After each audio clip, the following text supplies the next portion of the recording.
Welcome back to Sylvester Stallone's Instagram page. I'm Christian Harloff, and this is Collider Live. Josh McCouga is here. Martha Yodiest of Riley's.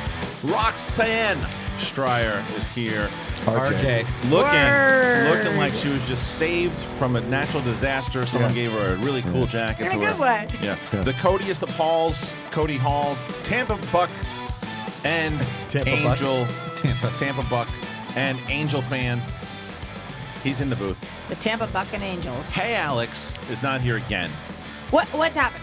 I don't know. Today he gave me now he's getting clever. He's getting cute. He wrote me that he had to go back to a reunion to meet his friends after 27 years and fight a clown, so he wasn't in today. So every time I understand that reference. Yeah.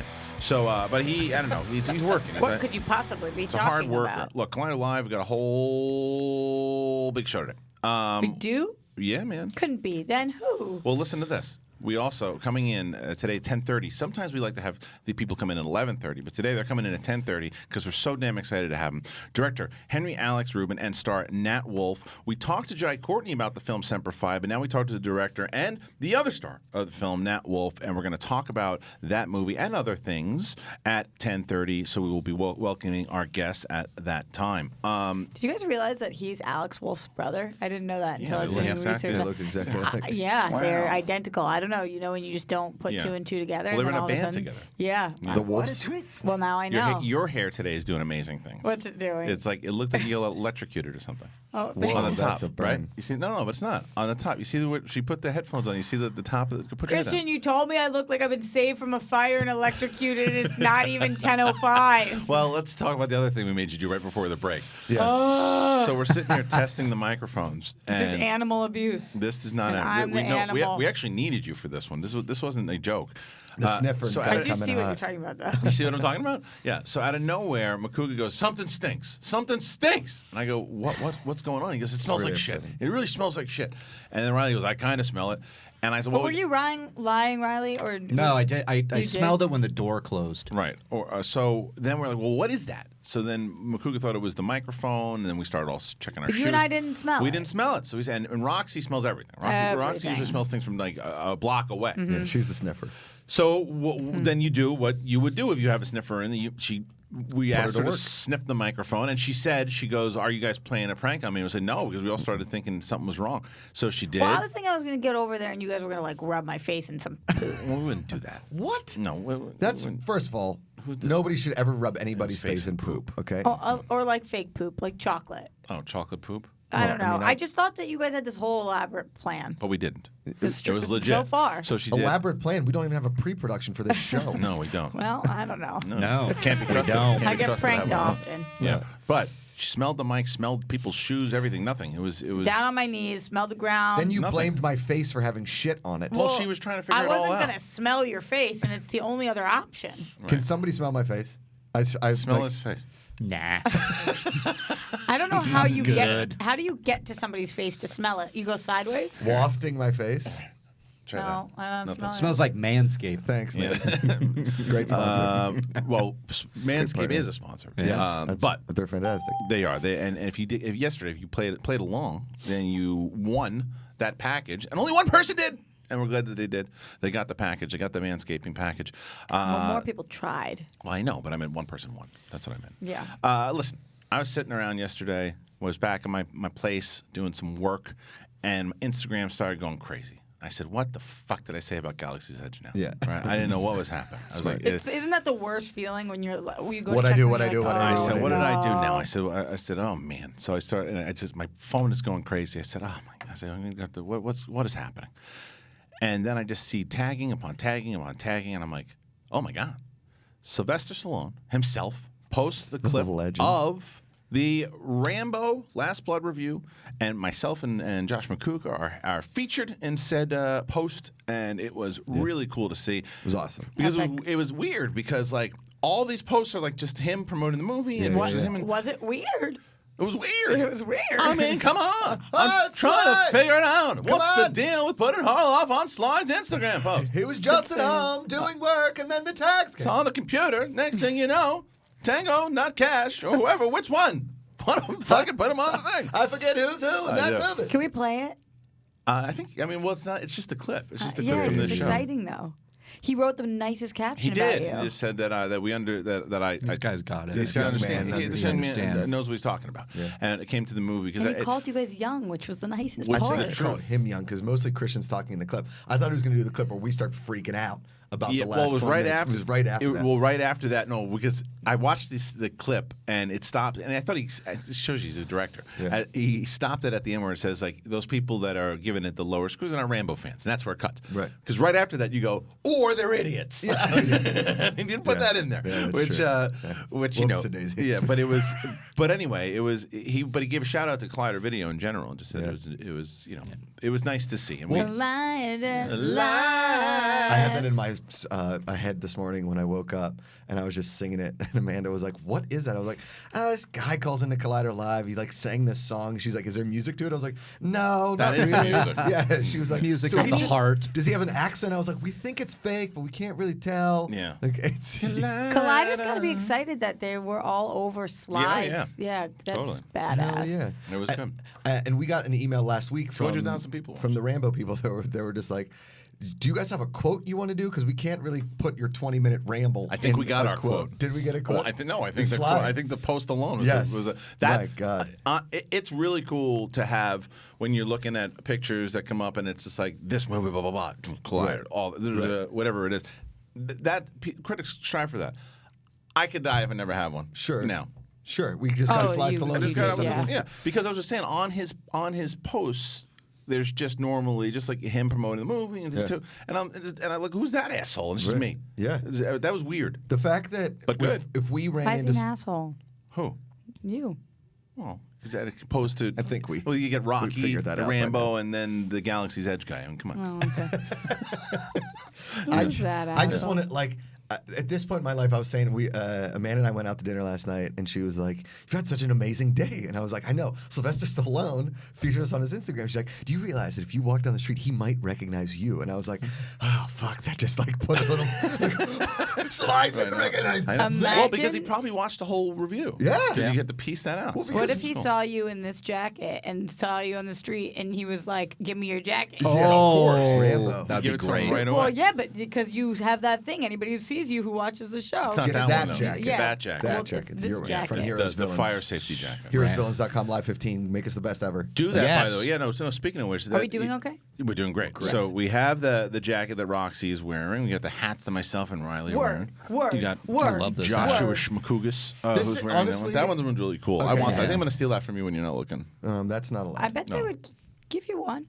Or you could use the code Live15. I don't. Yeah, that's true. What if you run into Makuga outside? And then ask. Well, no, I have to Of get the- Only that this one. one. I got to get that Yeah, one. that He one. doesn't This want. one- He's this not going to one's borrow dope. that No, he's one. not. Nothing This way. one's dope too, but I would recommend this one for the East Coast people. Yes. It's a little toasty. It's a fall jacket. It's a Well, fall it's gonna jacket. start getting cold here Oh, soon. in LA it works in the Yeah. winter time. I said in the right now office- when it's 4,000 degrees Starting in this room. next week, it gets cold. I said in the office, I would snowboard in that jacket. And Yeah, like, you yeah. know. It's nicely well, lined. It's got that Wait, like, wait. fleece. So Well, I want to tell them Oh, what yeah, they should do. Mike, So go you ahead. guys can snowboard in those jackets if you want. And if you want to do that, you just go to heroesvillains.com, type in the code Live15, and we're crushing. You're crushing. So Thank you. keep on Tell crushing. me more Crush, about that crush, because I crush. love to hear that we're crushing. We're winning. That's all I can say. All right. We're all winning. Finish I your know thought, nothing, please. Jon No, so Snow. yesterday it was little. So as people know, in this studio, it can tend to be toasty, but in the office, it can tend to be cold. Yes, the Antarctica. okay? Yes. Like Winterfell. Totally. The winter has been coming, and it's still here, and it's never leaving. No. Okay, Even in 90-degree weather. Queen of the North, right? My nose is getting cold. Riley has a scarf on in August. I mean, it's Yeah, a scene. yeah. So Oh, it I got should bring cold my yesterday. scarf, yeah. And I put this shirt on, and I went into the bathroom, and then I looked in the mirror, and I caught myself, and I was like, Rambo? Like I felt like I looked like Rambo. Like I felt really Needed the positive about hair. myself. And then literally 10 minutes later, That's you when were I like, texted you? You texted me. Good. I was like, and I did it "Holy in a shit." way where I said, because I said, Oh, how. 'cause you informed him. He didn't know. No. No, the way I texted him first, I said, "How cool is it to know that Sly watched our review?" And he wrote, "What?" Then responded responded with what, and then wait, what? Yeah. And I said, just go to his Instagram post, and then he lost his mind. Yes. I mean, I legitimately screamed, texted my buddies from home who were all Rambo and Rocky, giant Rocky fans. And I was like, yo, go to Sly Stallone's Instagram and look at what he's watching. And they were just like, you put that on there. Like, you photoshopped it. I was like, I don't know how to upload that video to my own No, I Instagram. sent How it to did you Pinto. hack Well, Sly's account? Yeah, when I sent it to Pinto, he's just like, oh, it's cool that he commented. I'm like, no, motherfucker, he posted it. He's like, oh, that's cool. What do you guys think his password is? Sly Stallone? Stallone. Adrian! I don't even want to guess it because if I guessed it by 79. accident, he'd show up in my house. Cufflinks. Hey, do you know my password? Do you think it does or does not have some reference to a movie of his in the password? No. No movie reference? bet one Something to do with his wife and kids? 1, 2, 3, 4, 5. Right. That's the password. Or something you don't even know. You have no idea. I watched it, but I did. Chicken. You ever see Lords of Flatbush? Lords of Flatbush. No, but I've seen this. the Michael Flatley thing? No, that Lords of Flatbush. Oh, that's Lords of Dance. Yes, it's very different. Lords of Flatbush is In New York? It That's does. Brooklyn, I right? think it takes place.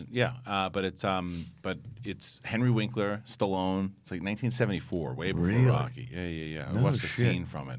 I've seen it before, but I watched a scene from it yesterday. I've never seen it for sure. So what, he Instagrammed you and you were just like, I'm going down this rabbit hole. I I'm went, going to yeah, watch all because of I his thought about scenes." well because I started thinking about it too. 'Cause my father-in-law was talking to me. He's just like that's a cool thing, and I was playing it a little cool. Yeah, it's cool. Yeah, it's But cool. I started thinking about it.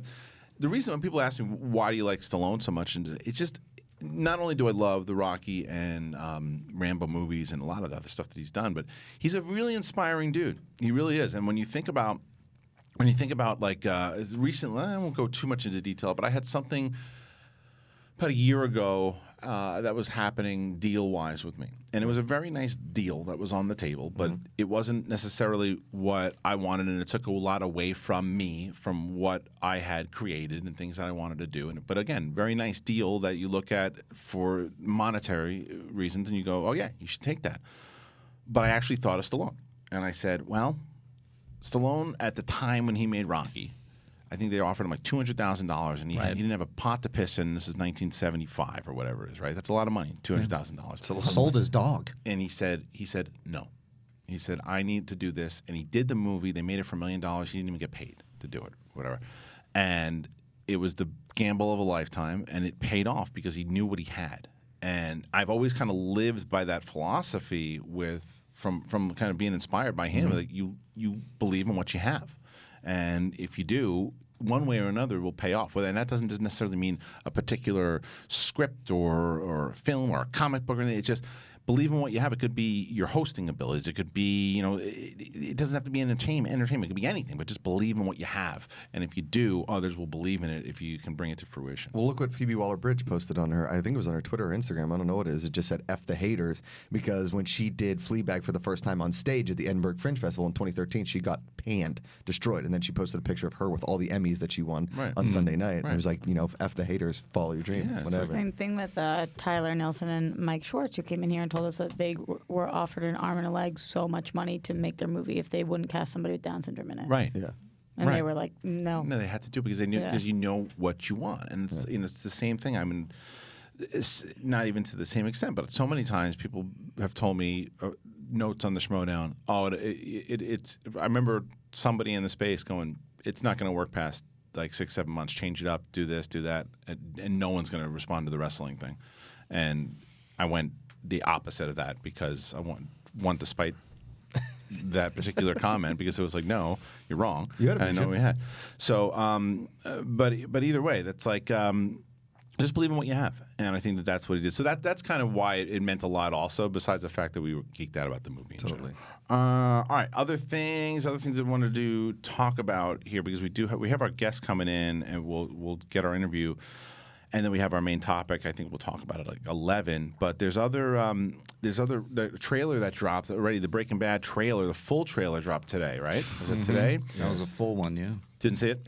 Okay. So the trailer, it's Pinkman, and you see it's most of it is just music. Silence. It's just music. Oh, yeah. And There's no words as said. Vince Gilligan does use music very well. Does he direct the movie?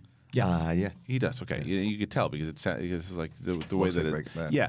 Now I don't know if it's Pinkman getting back into the business, or it looks like when he's lighting stuff on fire, it looks like he's basically taking everybody out. Yeah, like running and taking people out. It's kind of what it looks Or maybe like. it looked like, for me, it looked like he was running first, getting on his feet, and then retaliating. Now, the trailer, we all agree, looks great. Awesome. And the fact that it's coming out in 2 weeks, thank you.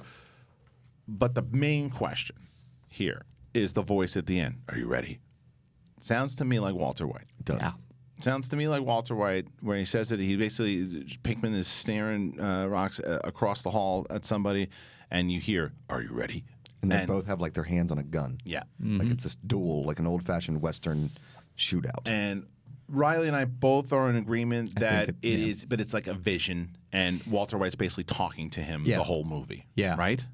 That's what I think. And I think Bryan Cranston will be in it, like standing in the room, Yeah. and it's only Jesse who sees him. Yeah, and I think it's so, all too. up here. Yeah, Yeah, because he looks like he's starting to pull out some Walter White tricks in some of the yeah, footage almost too. like his conscience is Yeah. back now to Totally. like What show, did you like learn? he's lighting something right on the canisters. It's like I feel like Walter White told him how to do this. Well, that was the thought. Because when you think about Jesse Pinkman when he was coming up in that show, he was this kind of cocky punk kid. But he learned a lot from Walter White. He learned a lot from him. So how much do you, and you see him in the desert digging up the money Yeah. that they left in the season. And so, yeah, I think they're going to definitely bring Walter White back that particular way, and I think that that's his voice. I would agree that that's Walter White's voice.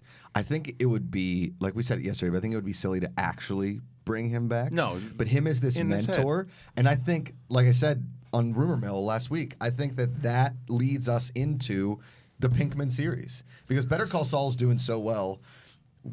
Is it? People, I mean, they get nominated for everything. yeah, but is it doing well? I mean, they keep renewing it. Yeah, I mean, it's a fantastic show. No, I'm not talking about critically. I just think it's not getting the viewership. That I mean, it's not getting the viewership that Breaking Bad got. That's for sure. No, absolutely. Of course mean- not. Nobody expected that. But I thought it wasn't doing particularly well.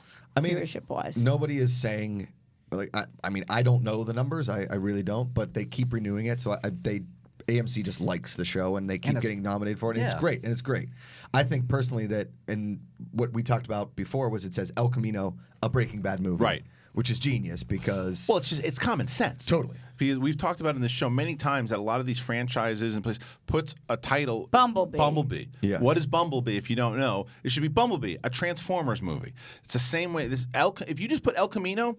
Wait, what? Yeah. What's that? It's a crappy car that it's people drove in El the 70s Camino. and 80s. It's a Breaking Bad thing, right? But you have to watch the trailer as opposed to what is El Camino? Breaking Bad? Oh, I want to see this. Right. And you push the button. Right. Because you want to see it right away as opposed to trying to discover it through the trailer. And a lot of movies have been doing this, not putting the subtitle of the franchise. Yeah. This was a very smart move. And like I said, common sense. had they sold me Better Call Saul and the entire population as a Breaking Bad prequel, I don't know what the numbers would be, but it would have been better received and more people would have watched it because the common fan, unlike us, is like, oh, is it Breaking Bad? Oh, it's not. Then I don't care. But if it's you, leads into it. It leads into it. It is a chess game of writing for when he becomes Saul Goodman. That's Yeah. the entire show, and it's fantastic. It's funny because Breaking Bad is probably I would say my favorite television show of all time. Okay.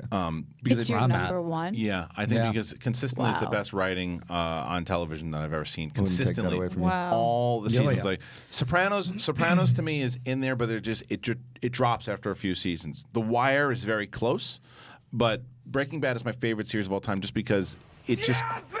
Yeah, it's just consistently a great show from season 1 all the way to, was it 5 seasons, right? Yeah. Well, it was 5A and B. 5A and B. So, So- but the whole thing just So contractually it was 5, but really right. it was 6 Okay, seasons. so let's say Yeah. every season that they put out, it just consistently was edge of your seat shit, right? Totally.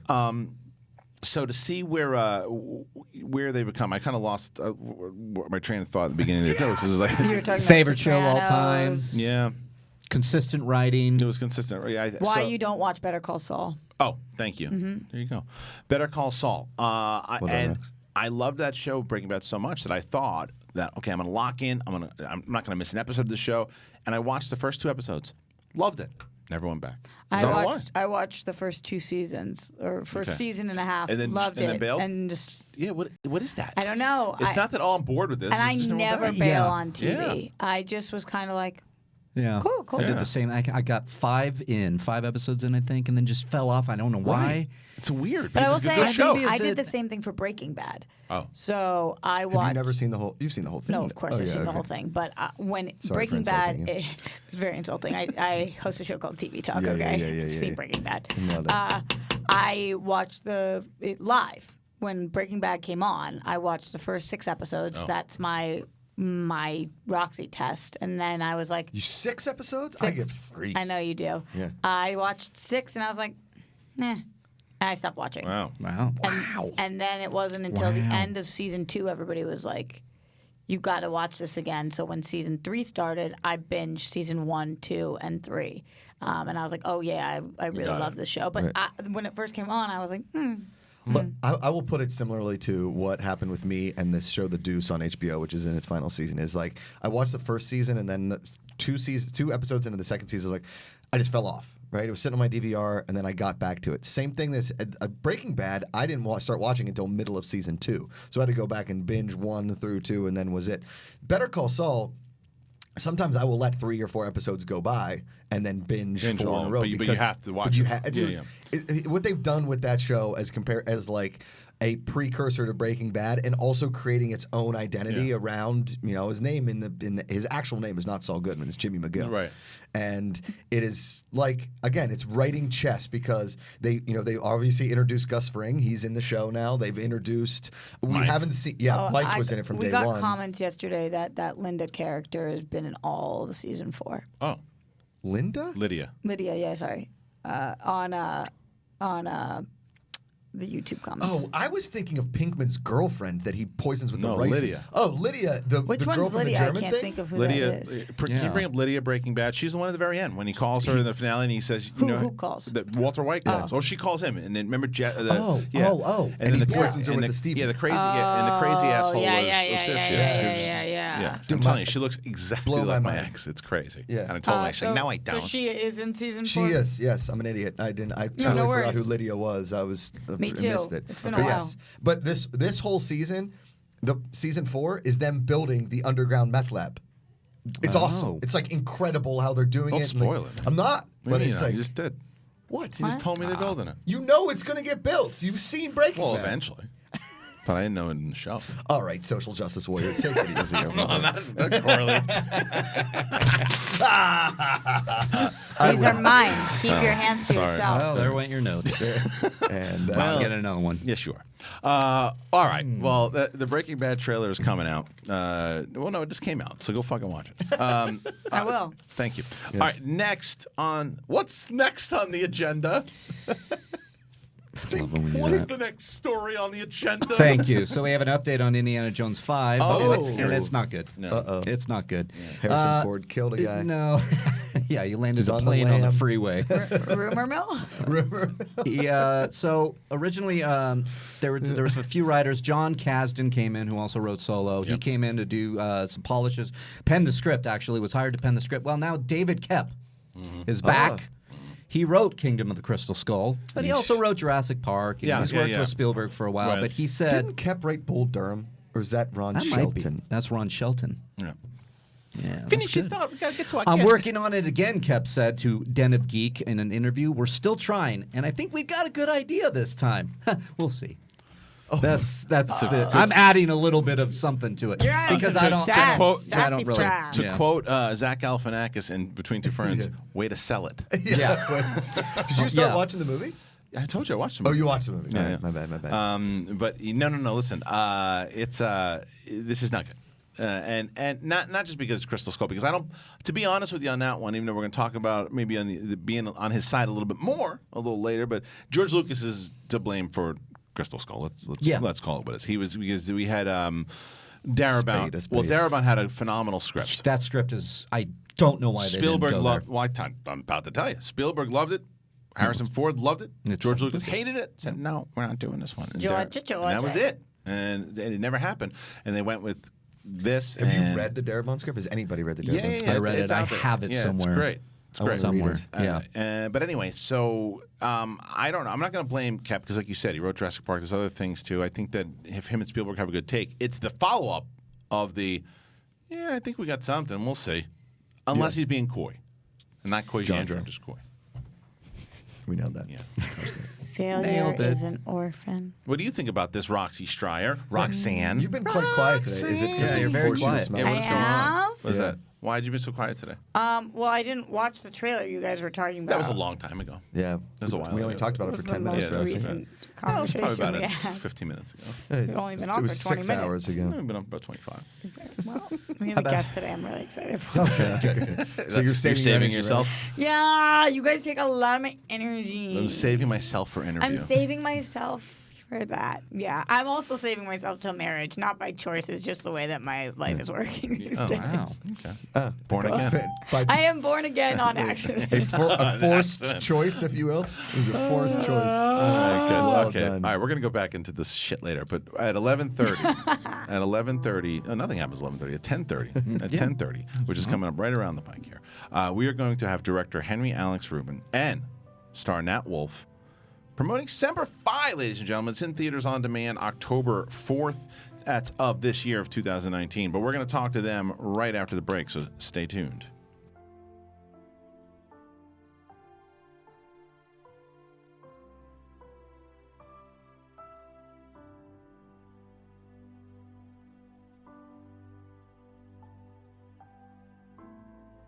Hey guys, it's Perry here to let you know that Movie Talk is moving. We've had a great time in this 3 p.m. Pacific slot, but guess what? We want you to start your day with Collider Movie Talk, so we're moving. 9 a.m. Pacific, noon Eastern. It's going to be a lot of fun. You're going to get a longer show with some brand new segments, so tune in starting Monday, September 16th, 9 a.m. Pacific. See you there.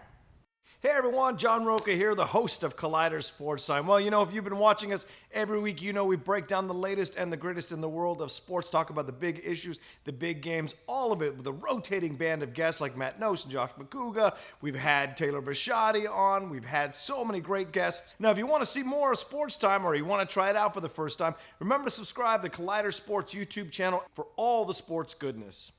Hey guys, it's Riley here. Let me tell you about the Riley Roundtable. You know it, right? It drops every Thursday on Collider Conversations, and I have guests from all across the space. John Roca, Gray Drake, Alexander Desplat came on at one point. We talk everything from movies, we talk about life, and everything in between. What do you want to hear? What do you want to talk about? It's the Riley Roundtable every Thursday on Collider Conversations. You get it there. Hi, I'm Coy Jandro, host of Collider Heroes, and I'm here to tell you we've got 20-minute episodes coming at you on Collider Video on the YouTube as you've always loved it. Plus, now we've got hour-long podcasts dropping every Thursday, so make sure to subscribe to the podcast because it's going to get even more sweaty on the podcast. Plus, every week, we're going to try to get some very special guest interviews, all of the people that help shape these movies and TV shows you love. So, video, podcast, interviews, all coming at you. Be sure to subscribe. Thanks so much, guys. Stay sweaty. Well, hello there. I'm Ken Knapsack, one of the hosts of Collider Jedi Council, and I'd like to invite you to listen to our show, watch our show. It's on every Thursdays on the Collider Video channel, and it's also available in podcast form if you'd like to listen to our sweet voices on Collider Jedi Council, me, Christian Harloff, and a bevy of guests, I say, talk Star Wars. We celebrate Star Wars. We dig into the Star Wars news. We speculate everything about Star Wars, including your questions. So join us on Collider Jedi Council. You're going to have a great time. What's up, Collider fans? Ryan Satin here from ProWrestlingSheet.com, where you can find the top stories throughout the week in the world of professional wrestling. If you're a wrestling fan like myself, then you'd be doing yourself a disservice by not checking out all the shows we do every week on YouTube.com/C/Wrestling Sheet. In particular, on Wednesdays, we've got a SmackDown recap show hosted by John Roca and myself, where we pick apart and talk about every little thing that happened on the Blue Brand. So do yourself a favor and go subscribe at youtube.com/C/Wrestling Sheet. Hey guys, Riley here, and let me tell you about Rule of Two. You looking for a Star Wars fix? Well, Rule of Two is that show. It drops on Collider Video's main YouTube channel, as well as on Podcast One's Jedi Council feed. So go over there, subscribe, share it with your friends. It's hosted by myself and Mark Fernandez. We talk everything in the Star Wars universe with a lot of deep dives and a lot of conversations that go all in. You know what to do. Subscribe, join us there, and rise. Hey everyone, John Roca here, the host of Collider Mailbag. A new episode drops every Saturday and Sunday in your face and in your ears, answering the questions from you fans about the world of entertainment, film, and television. Me and great guests from our sphere do the best to answer your questions from Twitter, from Instagram, and of course, email as well, every Saturday and Sunday. Hello, how are you guys doing? I'm Christian Harloff. I'm the host of Collider Jedi Council. We talk about everything Star Wars. It's movie news, it's canon, it's all of it. We take questions from you guys. How do you do it? Main channel, that's right here. Subscribe to this channel. But if you want to just listen to it, you got the podcast feed too. Apple Podcasts, you can listen to it in your car. Do all of it. It's Star Wars. Episode 9's coming out. And then after Episode 9, you got TV shows. So we're going to be your sports center for Star Wars. Do it. Come on. Be real. Hi, I'm Amy Dallin, one of the hosts of Collider Heroes, and starting right now, you can catch our show Tuesday nights with a new Collider Heroes and a longer Collider Heroes podcast, where Coy and I are gonna talk your ears off. You already know that's coming. So make sure to go to YouTube, subscribe, and find us on the Collider Heroes podcast feed for all of that sweaty goodness. The Witching Hour is all over Collider right now. You can listen to that Horrorville podcast with myself, with Haley Fouch. We talk about witchiness, we talk about slashers, we talk about space horror, you name it, all on that show on the Collider Factory feed. And on top of that, you can find an article all about Witching Hour every single Tuesday on Collider.com. Check it out, get scared. Hopefully you survive the Witching Hour.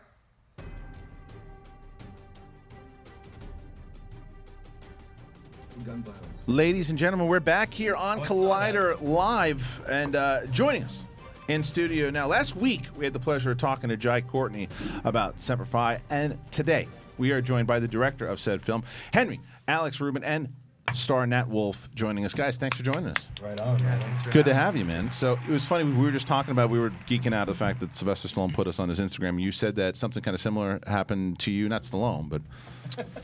No, that would be a hell of a lot cooler. No, it has nothing to do with Semper Fi, but I'm a director of commercials and PSAs in real life. Yeah, that's my day job, I suppose. And I was just retweeted by a bunch of political figures, which was very surreal. Biden, Warren, Kamala Harris, Beto, all reposted a little film that I made about the Sandy Hook families. Oh yeah. It was. You did the one where it's like the kids going back to school. That was you? Oh, man. Shit, man. Yeah. That's a powerful piece of film work. Nice, Josh. Thank you. You're welcome. When you don't know how to finish your sentences. You know how to finish it, but I'll just be over here. Powerful piece of film. We believe in you.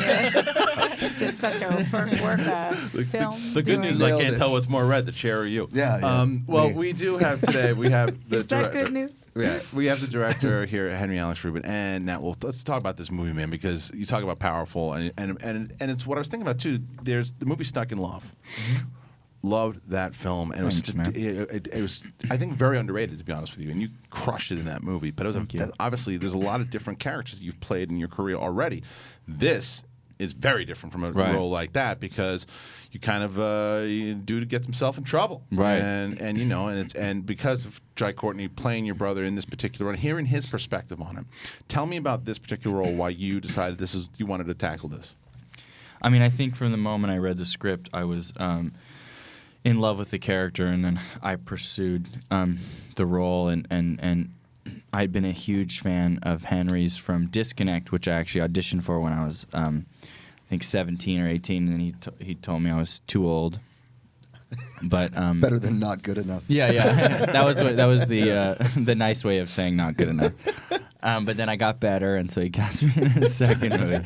But Oyster jumped off the page, and it kind of reminded me of some of my favorite characters from films like Mean Streets, Johnny Boy, Robert De Niro's character, and different characters where they had a lot of pain that was being externalized and thrown in every direction. I remember hearing somebody say that a lot of people that get into bar fights usually, if they're brought into therapy, they realize that they wanted to be touched and something intimate. And something about that, I thought that was a way to that was a real way in for me, and something that really connected me to that character. Somebody that's always exploding in a lot of ways, just kind of wants to be is dying for some kind of intimacy and connection. Yeah, and it's funny because Henry, when we had Jai in here, one of the things he said is because you guys had what he said about you, and I thought was very kind as a director, is that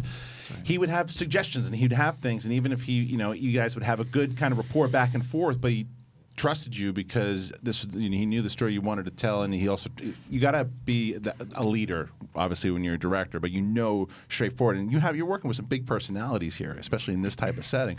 How do you do that as a director to know that, because even Jai Courtney, by the way, who's like a brick shithouse at this point, the guy's huge. You don't want to piss that guy off, but when you're having a conversation, how do you do that? He's a sweetheart, though. Yeah, I'm sure, but how do you approach? Which I did once or twice. What's that? Piss him off? Piss him off?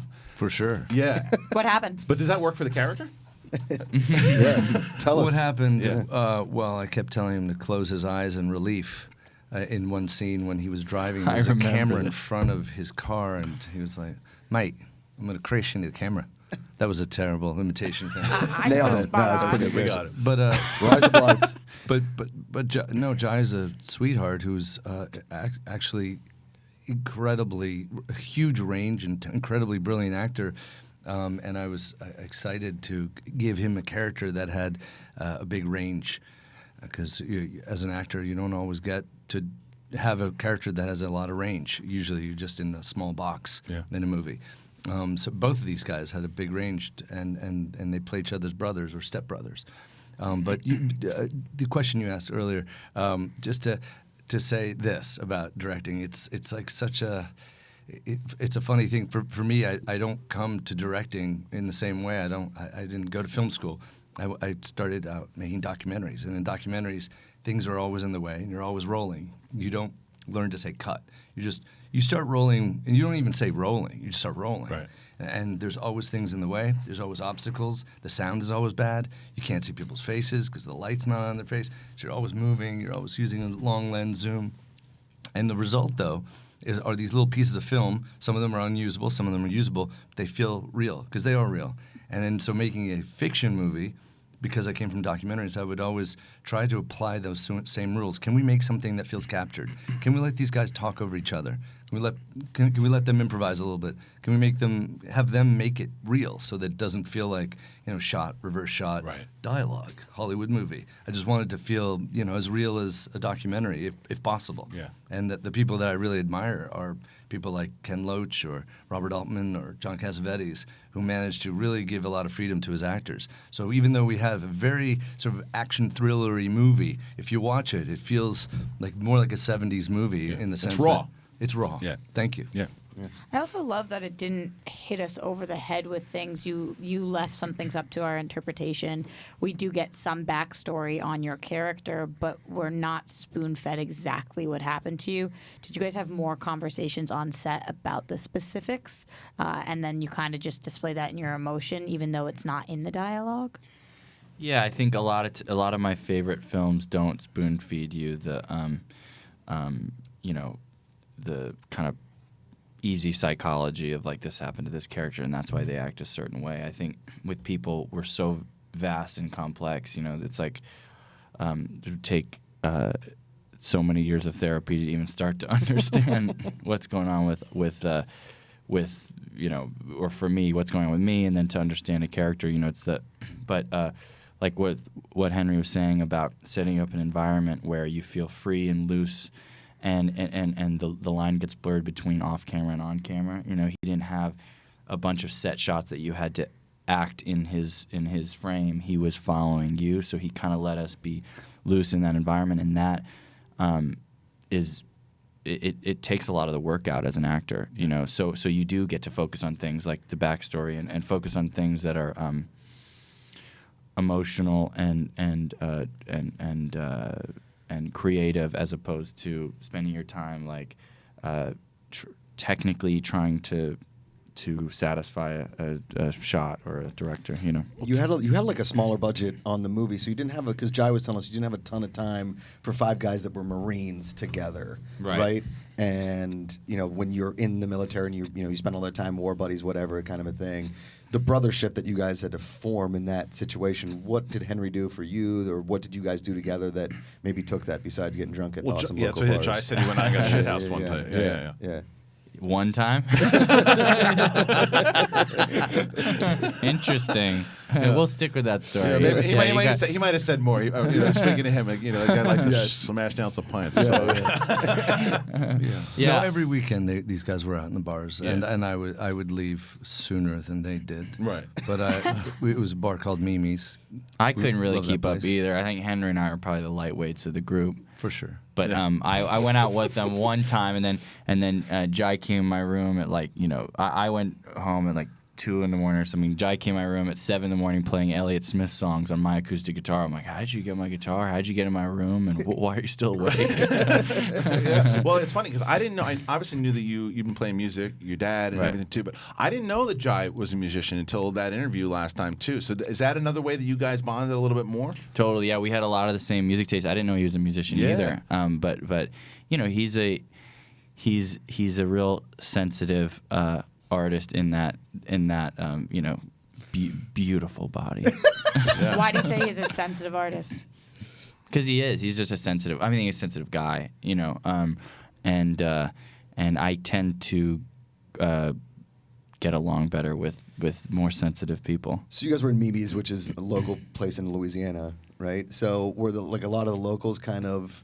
Because local bars can be tough. I've been to Venice bars here in LA where it's like like a local, and that's here in California. Louisiana a little tougher. I think probably starstruck, if anything. Yeah. No, they had no idea who anybody was. These guys were just super. Except for Arturo from Broad City, there's a lot of people, and he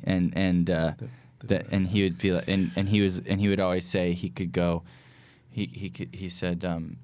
But isn't my voice lower on Narcos? He would always do like a lower voice when they would come up to him and sort of do the back and forth. But no, I mean the New Orleans. I mean, have you guys been? Yes. Yeah, it's my whole family's down there. My dad's whole side of the family's down there. So I grew up going. My dad grew up there, so I grew up there every Thanksgiving and during summers and stuff. So it's one of my favorite places on earth. It makes sense too, being a jazz musician down in New Orleans. Yeah, totally. It's in his blood. Yeah, absolutely. I also didn't know. I didn't realize. I knew your dad was a musician, but I didn't realize he was the lead guy for Arsenio. Yeah, that's awesome. And that's how my parents met. My mom was on the show 30-something. She's an actress, and she came on the show, and my dad came into hair and makeup and started hitting on her, and then my mom was like, does he do this with all the actresses? And the hair and makeup lady was like, he's actually never been in here in the 4 years he's been doing the show. This is the first time, and he just had this huge crush on her. And that's cool, man. That's really cool. Have you ever been to the Maple Leaf in New Orleans? That's the ultimate. Oh my God, amazing. Yeah. Yes. Without giving spoilers, I will say that, and by the way, I don't think I've said it yet, I love this movie. I thought you guys did such an amazing job with it. The ending left me conflicted because I loved it, but I felt this thing inside what is next? What happens next? And again, I don't want to spoil it, but do you guys consider this a happy ending? The best movies for me that I remember leave me emotional and wanting a little bit more, but yet satisfied, yet emotional. Satisfied plot-wise, but emotional. The ending of, for example, Deer Hunter. It doesn't all end up great, but it kind of reminded me but you're moved at the end, and you're moved by their love for each other. I'm hoping that this is a satisfying ending. One of the things. It was very satisfying. I just felt curious. I agree with you. I feel the same. Yeah. Well, we may need a sequel then. Yeah. Semper Fi again. I know what I was getting at a little bit. Semper Fi, even crazier. one of the most unique reactions. Also, I wanted to ask you because going back to a story that you just told when you went into auditions, this is a story actors have all the time. Right? They go in, they think that they have it. It's like, oh man, I nailed that. You're too old, and damn it, especially. But you have this relationship. Obviously, there was something that when he came in there, he stuck in your mind. You said you pursued the role also, Nat, which I also wanted to kind of go into. But when he comes back and he wants this role as a director, does that say, okay, this kid's pursuing this thing? Plus, I remember him from when he came in. Well, he was on my map since he came in, and then he did this movie called Palo Alto. Oh yeah, where I mean, he's just. His performance is hilarious, on fire in that movie. It's, to me, the most memorable thing in the film is Nat's character in that film, and yes, he did pursue this. He did read it early. He was the first actor attached to this film, and so Yes, thank God, because I don't think we would have made it. Every indie movie is an uphill battle, but you need, it's pushing a rock up the hill, and he pushed it the first few feet was him. Was Oyster the first character? Like when you read the script, was Oyster the character you were going for? Was it pitched to you as your Oyster, or were there other characters? Because you got your 5 main guys in there, and everybody's ages. Yeah. Actually, I think that's really interesting. I think when I was sent the script, it had all the parts, but I mean, I could read that script 10 years ago or 10 years from now, and I would want to play Oyster. Okay. That part is. I mean, on the script, I was like, and a lot of actors that I knew were it was a real boon to get that part. I think like the most powerful part of the movie is your time in prison. At least that's the one that like stuck with me the most. Like really made me feel pretty sick inside. Were there other like prison movies you would watch? Because it reminded me a little bit of When They See Us, like what those guys had to do. My God, I yeah. know, right? Yeah. I don't know if you had any kind of like inspiration for that, or if you just wanted to go in your own dark place while you were there, because it's tough. I watched a lot of documentaries on being in prison, and there's some really great performances. Like, have you ever seen In the Name of the Father? Yeah. Yeah, with Daniel Day-Lewis. Yeah, That's a incredible. pretty great movie. Like when they find him there, and he's been up, all night. When they first get him in the jail, I mean, that's like the most horrifying scene I've ever seen. Yeah. I watched. There was also a lot of movies. I think what I connected to in the script was the idea of brotherhood and then the relationship between the brothers and the friends. And so I watched Deer Hunter. And, I watched a lot of movies in that area. But I really felt like those jail scenes were also a time where up until then, Oyster has his he's doing his shtick, and then when you get into the jail, it's like it's been beaten out of him, sort of, and especially in that second jail scene, the facade is gone, and he is, he's like broken. So that was, I find that with a lot of scripts, especially, with a lot of scripts, you on the page you get one note, and in this script you really had. Which made it a challenge, but also made me like want to die to do it. There was just a lot of levels to it. Well, it helped that it was a real jail, working, functioning. Wow. They just would clear out sections as we moved to it. They would clear out the inmates. Wow. It also helped that most of those guys were in there with you were ex-cons. I'm not sure if I told you that. No, yeah, I know, yeah. And so it's a bit of anxiety when you're in a room with a bunch of guys who have killed people. Right. Well, they're out now. Most of the actors, you're saying? I would say almost all of them. Yeah. Well, that's a question I have for you, Henry, because how do you find as a balance for a director? Because this is something I'm always curious about. I know different processes here, but so you're working with someone like Nat, where he's got to be in this circumstance in prison. You got to take him to a dark place, and you want to get that out of him. But you also want to protect him in general, like mentally, right? Because you want to physically. Physically, but like, so how do you? Where's the balance of saying, okay, I want to try to get as much out of him as I can to make sure, like you said, raw, gritty, real, but you also want to protect your actor. What's the process there? So the thing is, I'm just gonna spoil it myself because this trailer does. But what ends up happening is that his big brother is like, "Fuck it, I'm gonna break him out of jail," and so you have to understand what's going down with him. You also have to see what he did wrong, and you have to make your own decision about how long does this guy really deserve to be in jail for what went down in that bathroom stall. And so you have to get the audience on his side. And I think if in the beginning of the film you're a bit frustrated by him, or you think he's a bit of a loose cannon who after a while your heart goes after him. There's a transformation within the audience. I think watching this character in the beginning, you may not like him so much, but you turn at one point. I'm not sure where that point is, right. But we were conscious of that. Sean, the writer, and I. Where do you start? Where does your heart go out to him? And a lot of those jail scenes helped you turn. That's not to say that he's not charming up front. We were hoping he would be charming enough that you'd forgive him for his foibles. But the jail scenes were meant to make you be on his side and want him to get out of that jail. Right, because his persona is just not supposed to be there. Yeah. And in terms of shooting them, Henry, that's what makes Henry really brilliant. Is he really? You couldn't even see it. Well, the movie, guys, once again, you're watching live or listening on the replay, it's Semper Fi. It is in theaters. It's on demand and digital, October 4th, 2019. That's this year. You know that. It's right around the corner. Henry, Alex Rubin, the director, and Nat Wolff are here talking the movie. Roxy, you had something else you were about to ask? I thought you were. Sorry. I actually wanted to go back because I think a while ago you were saying one of the most interesting reactions that you got, and then maybe we turned away. Did you get a crazy reaction to something? Oh, I was just saying a lot of. We've just begun showing it to people, but we've got a lot of people telling us, "Hey, I cried at the end." And, interesting. And I that's not something we were expecting. You know, this just seems like it's being sold. Certainly, it has to be sold as an action thriller movie, but it has a lot of heart, and a lot of that is due to Jai and Jai's vulnerability and his vulnerability. They really put it all out there. I mean, it's almost like more of a drama and an emotional experience, and so maybe that's why we've met people who like have been very moved at the end, and so that's been exciting. You know, because that's what you hope for as making a movie, is that you move somebody. Right. You don't just like give them a little bit of excitement, but you move them. You have it's an ensemble cast.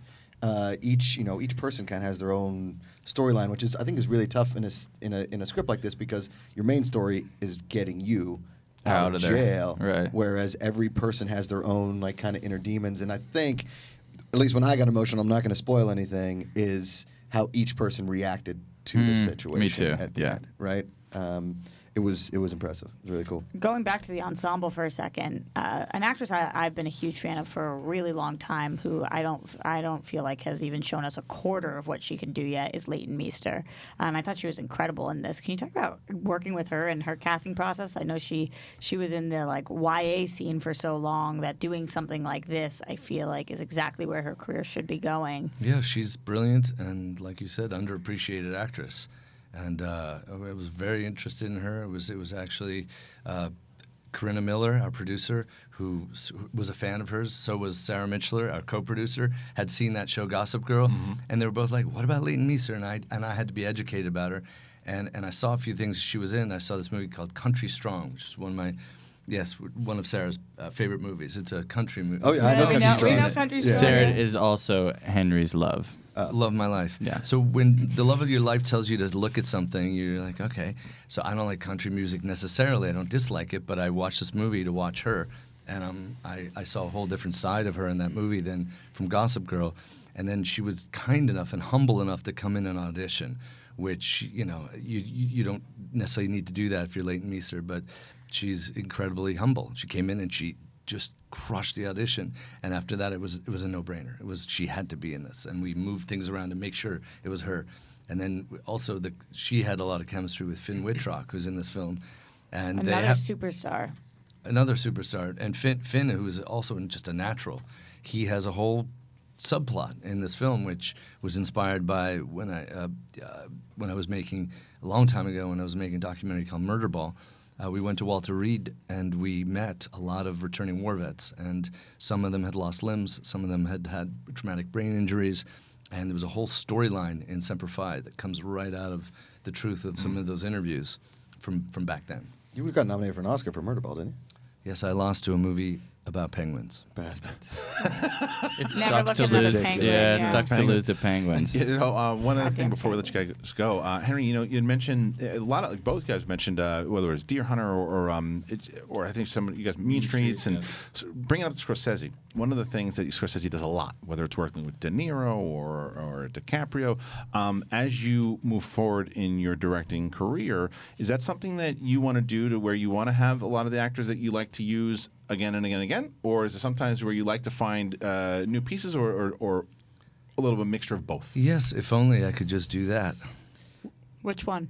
Work with actors I know and love. I mean, we're trying to find something. Nothing would be more. Nothing would be more. Right? We are. I would go further than that. Yeah.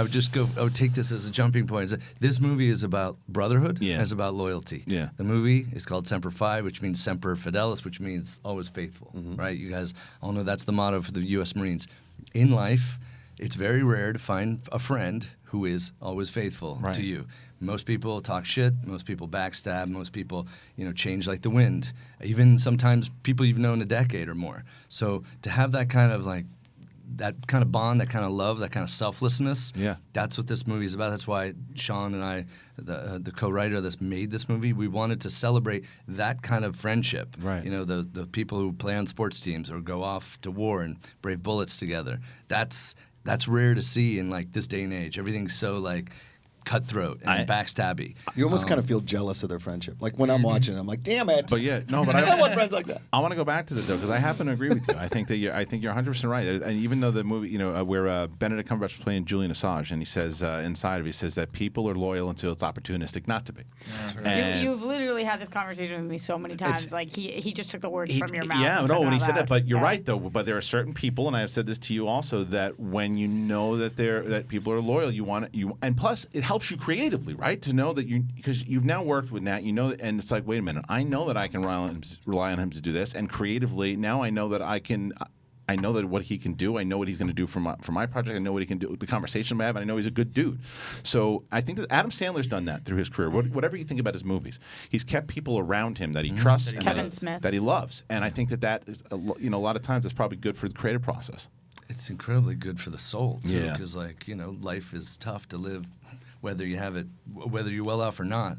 And so surrounding yourself with your friends and having your friends on your crew every time. I mean, my day job is I direct commercials, and I have the same people on production after production, and it doesn't feel like work because you're just hanging with your friends. Right. But getting back to him, this is one of the most brilliant young actors I've ever worked with, bar none. And I know that like directors will always hype their actors, but this guy, working with him was like watching a very young, raw, like DiCaprio and Gilbert Grape, or watching De Niro in Mean Streets. Heavy praise, man.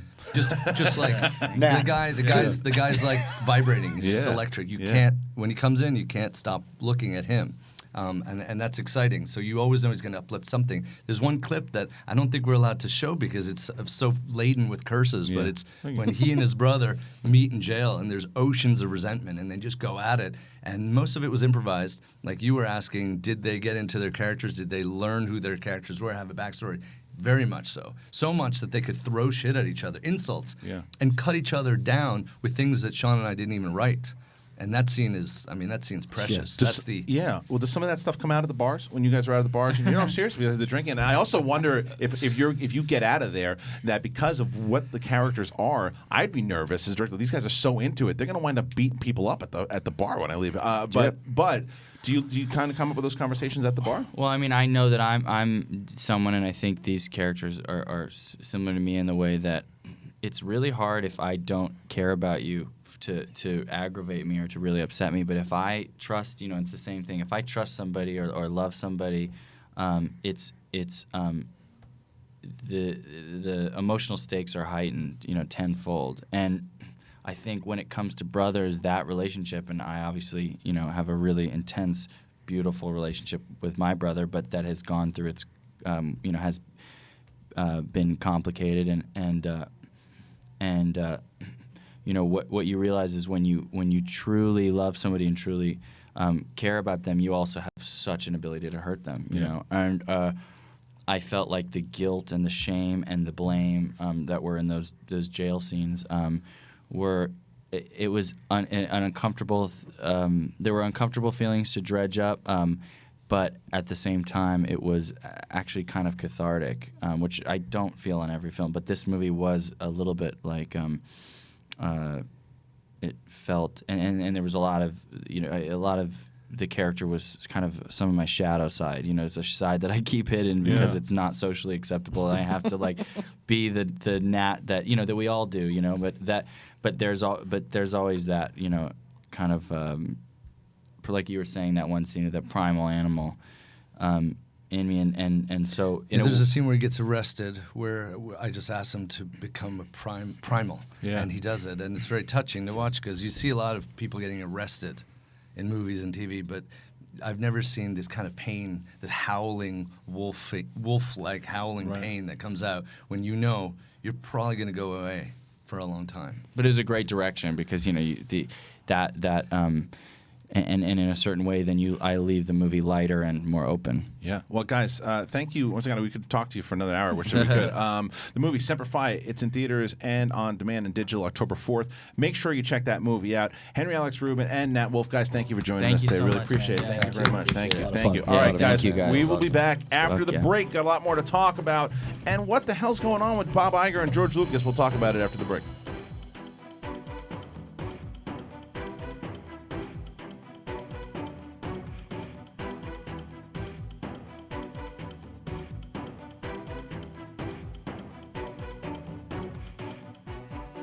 Hey guys, it's Perry here to let you know that Movie Talk is moving. We've had a great time in this 3 p.m. Pacific slot, but guess what? We want you to start your day with Collider Movie Talk, so we're moving. 9 a.m. Pacific, noon Eastern. It's going to be a lot of fun. You're going to get a longer show with some brand new segments, so tune in starting Monday, September 16th, 9 a.m. Pacific. See you there. Hey everyone, John Roca here, the host of Collider Sports Time. Well, if you've been watching us every week, we break down the latest and the greatest in the world of sports, talk about the big issues, the big games, all of it with a rotating band of guests like Matt Hey everyone, this is John Roca. We've had Taylor Bisciotti on. We've had so many great guests. Now, if you want to see more of Sports Time or you want to try it out for the first time, remember to subscribe to Collider Sports YouTube channel for all the sports goodness. Hey guys, it's Riley here. Let me tell you about the Riley Roundtable. You know it, right? It drops every Thursday on Collider Conversations, and I have guests from all across the space. John Roca, Gray Drake, Alexander Desplat came on at one point. We talk everything from movies, we talk about life, and everything in between. What do you want to hear? What do you want to talk about? It's the Riley Roundtable every Thursday on Collider Conversations. You get it there. Hi, I'm Coy Jandro, host of Collider Heroes, and I'm here to tell you we've got 20-minute episodes coming at you on Collider Video, on the YouTube, as you've always loved it. Plus, now we've got hour-long podcasts dropping every Thursday, so make sure to subscribe to the podcast because it's going to get even more sweaty on the podcast. Plus, every week we're going to try to get some very special guest interviews, all of the people that help shape these movies and TV shows you love. So, video, podcast, interviews, all coming at you. Be sure to subscribe. Thanks so much, guys. Stay sweaty. Well, hello there. I'm Ken Napzok, one of the hosts of Collider Jedi Council, and I'd like to invite you to listen to our show, watch our show. It's on every Thursdays on the Collider video channel, and it's also available in podcast form if you'd like to listen to our sweet voices on Collider Jedi Council, me, Christian Harloff, and a bevy of guests, I say, talk Star Wars. We celebrate Star Wars. We dig into the Star Wars news. We speculate everything about Star Wars, including your questions. So join us on Collider Jedi Council. You're going to have a great time.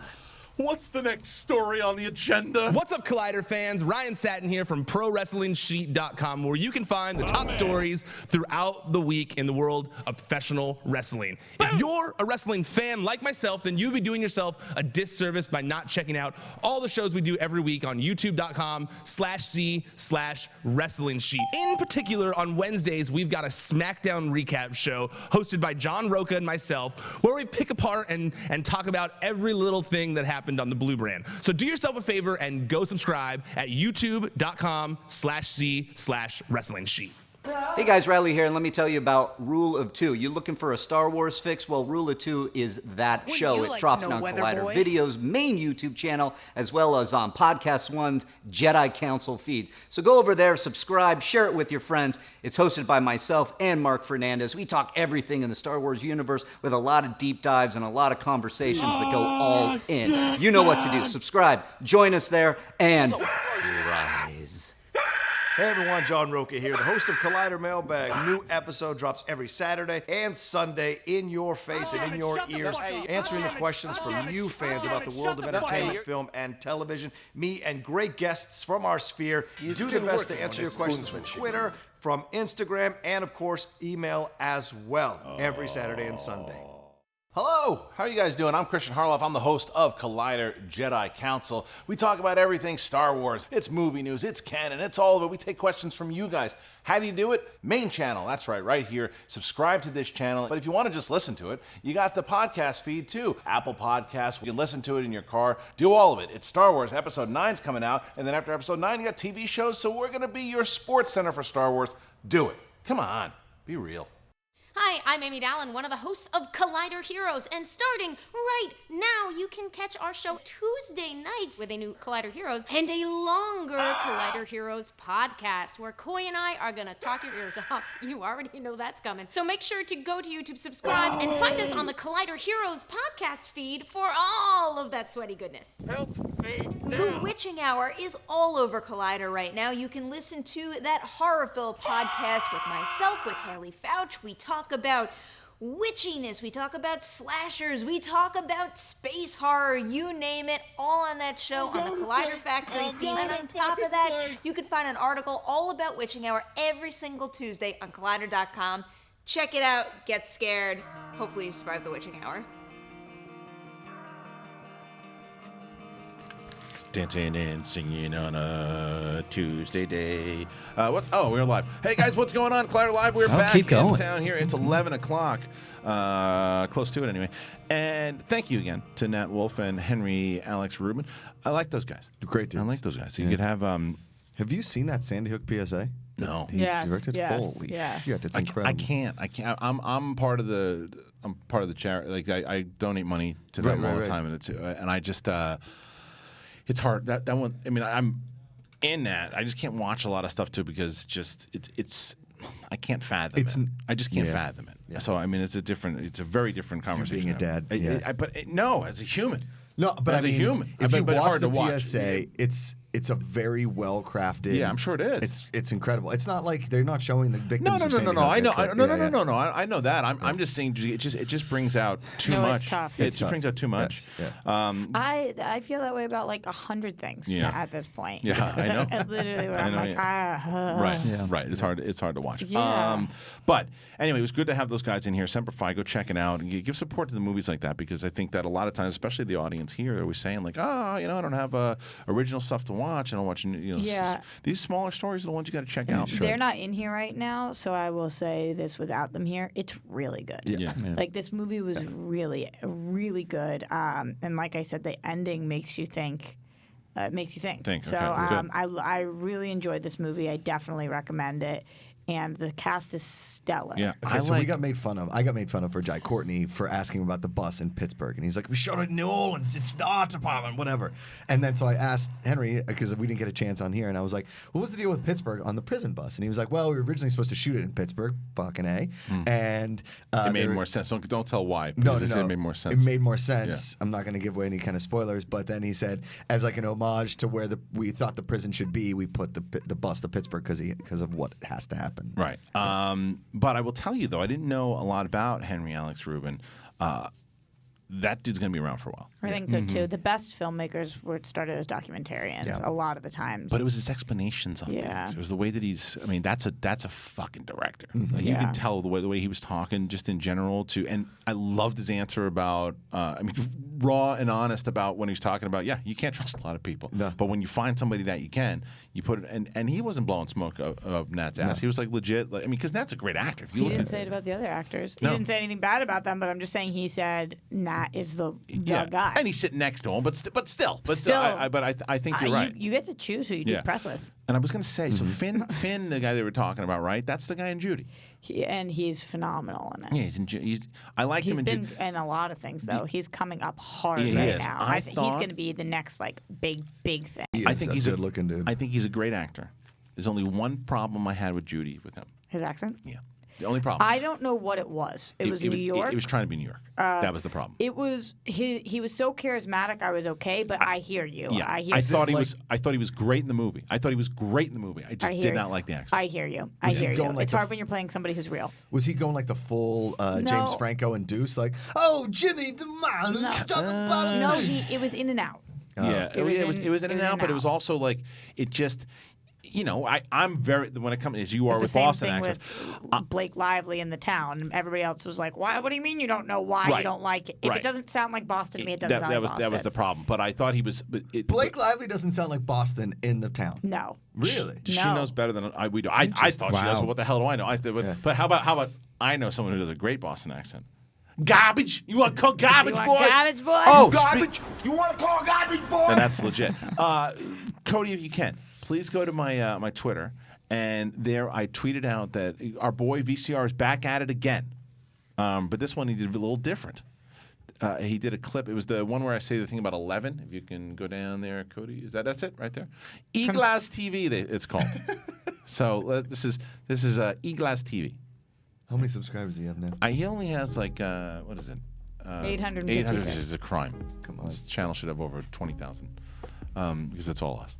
But here you go. Force us, do it. Let the English see you. 11. Did you hear what the first clip was? Rewind that, by the way. Rewind that. Go to, yeah, you got it. The English, yeah. I forgot that. I never caught it. Force us, do it. Let the English see you do it.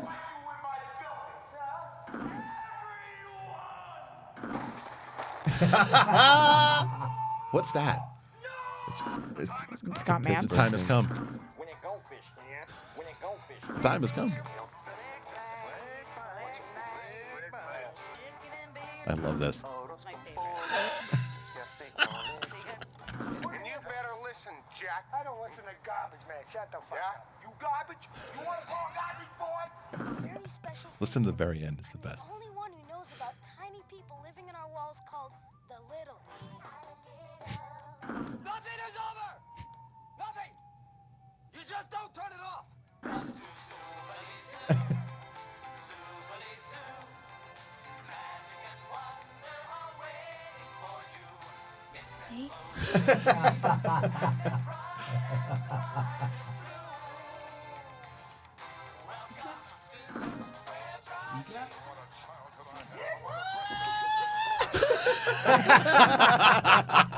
It's so good. It's so good. Eagle TV. Because what I realized is that if the very end you hear Eagle, but like if you have the headphones on, you hear a lot better. You hear the first two. Eagle. Eagle. Eagle. It's really good. That's really good, man. So go ahead and check that out, man. VCR. What was the one with the tiny people in the walls? That was The Littles. You weren't on. It was last week. It was we On talked about Thursday. we talked about the Littles. It was a animated show before you were Creepy, born. creepy. Do you guys animation. remember the borrowers? I have a hard time saying that word. The borrowers? No, You guys don't remember that I movie? do not. Movie or show? It was a movie. Cody, can you pull up the borrowers? What is it about? It was They borrow. And never give it They back. borrow And things. they never give it back. They still Yeah. have my VHS You've of seen Cape it. Fear. Yeah, I just 1993. No, The no, Bar- I've IMDb. heard of it, IMDb. but- It's It's right John. there. Yeah, it's John Goodman movie, and it it was like 1997. about these Okay, never heard of it. Mark Williams is in it. It was Who's Mark crazy. Williams? It was about these little people who lived in the Yes. floors. Yes. Oh no. And they like So it's stole like the things. Littles. Yeah. Yeah. I guess. So they stole, like, your but it's socks in live the dryer? action. Is it based off the Littles? I don't know. So who's in this? The director is Peter Hewitt, of course. Jim John Goodman, Broadbent. Jim Broadbent. Wow, and Mark Williams. Okay. Damn. There you It go. was pretty epic. Never heard of it. The Borrowers. Yeah. It's the Littles. It really is. Tom But Felton. live action. All right, let's get into some of this news before we take phone calls. All right, let's get right into the main Yeah. thing. Bob Iger put out a book, and I'm going to buy the book. I definitely want to. There's a lot of shit that's coming out with this book. But, Yeah, but good what's, timing right before Rise of Skywalker. What's the main thing? Yeah, no. What's the main thing? The main thing is that when they purchased Lucasfilm for $4 billion, they also purchased 4 outlines from Lucas that were for Star Wars movies. And when Lucas finally sat down, and he reluctantly was going to be a consultant, when he sat down, George, and this is a quote from the book, George immediately got upset as they began to describe the plot. And it dawned on him that they weren't using one of the stories he submitted during the negotiations. Iger wrote, adding, now, in the first meeting with him about the future of Star Wars, George felt betrayed. And while this whole process would never have been easy for him, we'd gotten off to an unnecessarily rocky start. Wait, sorry, just so I'm clear, this is about which movies? The Star Wars movie when he sold Force sold them. Awakens. He had written a treatment for I think 7, 8, and 9. 7, 8, Yeah. and 9. Yeah. But he had written 4 treatments for 7, 8, and 9? I think it's 7, 8, and 9, and Solo. Oh, and I Solo. think that's what they, because he was working on Solo with Kasdan. Yes, that is also something I heard a long time ago. And the other thing was that I think that inside of this report, Mark Hamill had also said that George said that Luke was supposed to die in Episode 9 after training Leia how to be a Jedi in Lucas's treatment. But they hadn't taken one of his stories, one of the entire treatments they had tossed? They didn't use any of it. They tossed them all. They didn't use anything. And so this is. I wasn't surprised when I heard this. I thought this was already out there.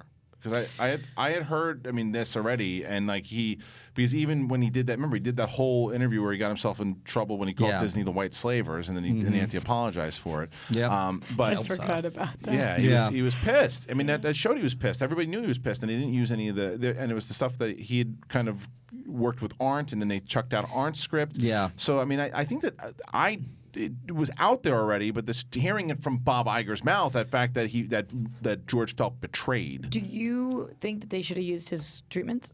I've never read the treatments. Do you mean just because for respect wise? Yeah. Not if you're buying it. Like if you're buying it and you said, unless they lied to him. If they lied to him and said we're going to use this. If they said, yeah, we're buying this because we're planning on using it. We promise you, we give you a word that we're going to use this. Then yes. They did. Yeah. Then Do you think that's what happened? No, and this is Iger says, we're not obligated to do these, not contractually obligated to use these outlines. He just felt George Lucas, because of what he's done, rightfully so, probably felt like, for respect of what I'm doing, plus the fact I'm handing over my baby to you, use my fucking treatments. Like I know it, because no one in this room or in general can argue that George Lucas is one of the greatest storytellers of all time. The stuff inside of his stories you can use. You don't have to use his dialogue. You don't have to use. And he said they scrapped it all. They didn't use the thing because he told even James Cameron. Solo? Yep. Yeah. Yeah, I was going there. This is what he said to James Cameron. So I should stop interrupting you and let you tell the story? Yeah, it could be a novel good thing. concept. Could be a thing. There's this world of creatures that operates differently than what we do. I call them the wills, and the wills are the ones who actually control the universe. They feed off the Force, and this is the microbiotic world that he wanted to explore in the new in the new trilogy. And that's what he told James Cameron. It's like they will the universe. Well, it was the Guardians of the Wills. That's been around for a very long time, and in the books. And just concepts of earlier scripts and Journal things that of too. the Wills. Even before Episode 4, it's just this is why I always tell people to read. I like the sound of that. Well, but wait, He's he going said midi-chlorians he again, said the but same deeper. thing. What he said about this is that he's pretty sure that they would have went with a lot of this stuff. The fans would have hated it. But here's why I'll push back on that. I think that anytime you have something from him in story. Whether it's a fucking 2-page paragraph, document or whatever it is, a director and a screenwriter can craft the brilliance of what he does story-wise and turn it into something special. You just can't let him write the scripts, and you can't let him direct. And that's not what he would have done. So, answer Roxy, as far as do I think that he should have, could they have used stuff? I mean, if it was...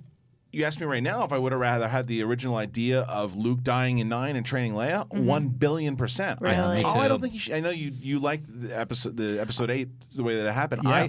I hate the way Luke went out. I hate it because I thought that I probably would have been okay if they would have said. It's not my favorite part of episode 8. Just so you know. But I just didn't think it works at all for what Luke was, and I think that's probably so. Yeah, what I answering your question of whether or not I would have liked to seen some of his other stuff. If that was the case to combat what I saw in 8, then yes. But I don't know what else was in there. Do you? I mean.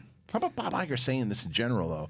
It's going to open up floodgates. Yeah, I mean, now people are going to be like, well, if Lucas had the story, that we wouldn't have had episode 8 and Last Jedi. And the people, because, for me, I think Force Awakens is fine. It's just a retread of New Hope, in my opinion. That's what Lucas said. And that's what Lucas said. Nothing new. So that's what he said in Bob Iger's book. He goes to the screening, and he goes, and he said he wasn't shy. He just says, there's nothing new.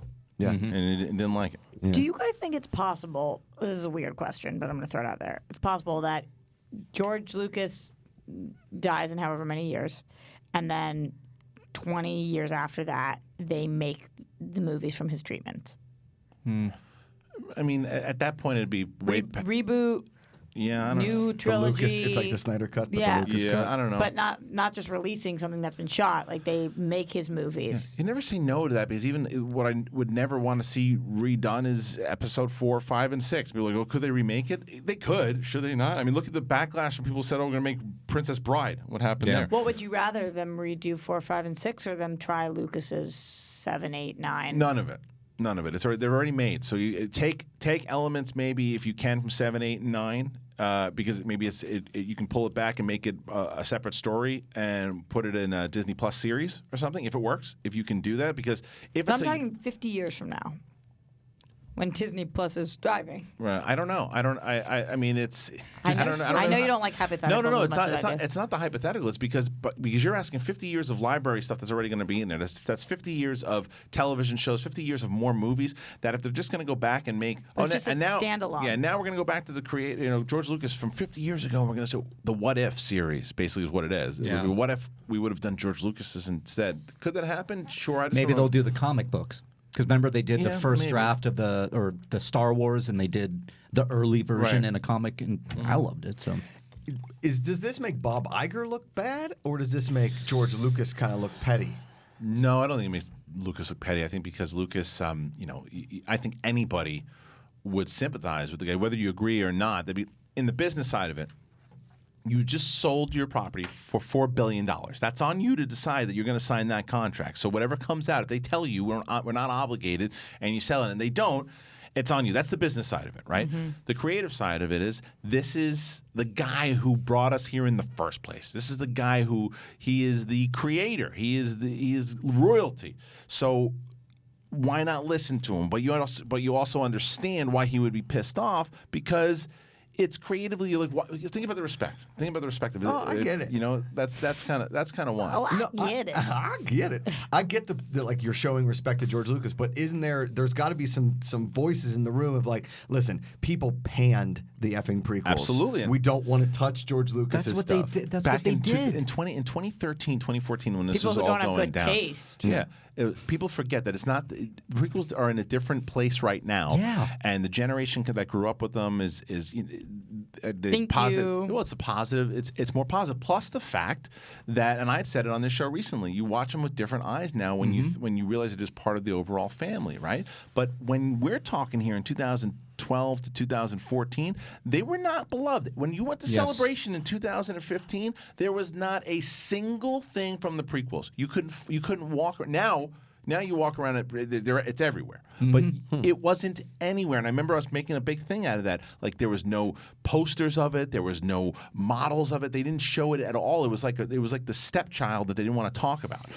I feel like it changed when The Last Jedi came out. Well, I think before really, that. because it was Force Awakens. They wanted to stay away from prequels. Rogue One comes out. There's the great Vader scene. Everybody's like, yeah! And everybody's high on these new Star Wars movies. Last Jedi, that's when I started to feel like the prequels started to come back. More love towards it? Yeah, more love because it really, truly did divide the fans. And so we're looking back on the prequels going, they weren't as bad as I remember. Right. Going back to what we were initially talking about, this happens all of the time, where the person whose brainchild something is no longer gets to work on it. Alan Moore with Watchmen, right? Yeah. The back and forth on that. So, Josh, your question, does he look like a douche? I don't ever think a creator looks like a douche for wanting to have control over the I didn't baby. say douche. I said a little petty. Yeah, it looks petty. Right. Sorry. Little petty. So for me, that's like, do you look a little douchey? Boston talk. I just think. Can you do it in the Blake Lively accent? I don't know how to imitate her Boston accent. Can you hold that for a second? Because I just reminded myself of something. My wife the other day, while we were watching, I don't know what it was, but she said, he's like a douche. And my 8-year-old turns over and goes, what's a douche? Oh, there it is. And it's like, come on. That exact line is in my feature. Oh. With a 7-year-old girl. Yeah. That's what happened. Perfect. Look at that. Yeah. So you're spying on me. No, it's not true. So I don't know where You I were was. back to Blake Lively's accent. Yeah, and you said It's an illusion. No. No, you were saying back to your point about him me saying he's a douche, kind of thing. I just don't think that creators ever are. If you want control over your baby, that doesn't mean that legally you should get it. But when it comes to the Alan Moores of the world, that sucks. Yeah, well, it sucks. Or same thing with Sly. We talked about it on the show before. How he doesn't have Rocky for right. Well, it sucks. But here's the bigger question. And this is something after you're reading this, right? And I open this for the table right now. Do you think Disney overall has dropped the ball with Star Wars? And I don't mean successfully, because we know that both Billions. Last Jedi and Force Awakens and Rogue One made a lot of money. But overall, and this does not include Mandalorian, Even Solo made some money. No, it was an overall disappointment. Well, it did make some money. It made That's accurate. well, that's accurate, but it was the most disappointing financially this ever. But and I'm not including Mandalorian and all the stuff that hasn't come out yet because we haven't been able to see that stuff yet, right? From up until this point, from 2012 until now, do you think that Disney has handled Star Wars well? Absolutely. I've been thinking about this a lot on Rule of Two. I think they have dropped the ball. Besides Rogue One, it's all been okay. I think they dropped the ball tremendously. I think they have dropped the And ball that comes tremendously. with canon and comic books and books.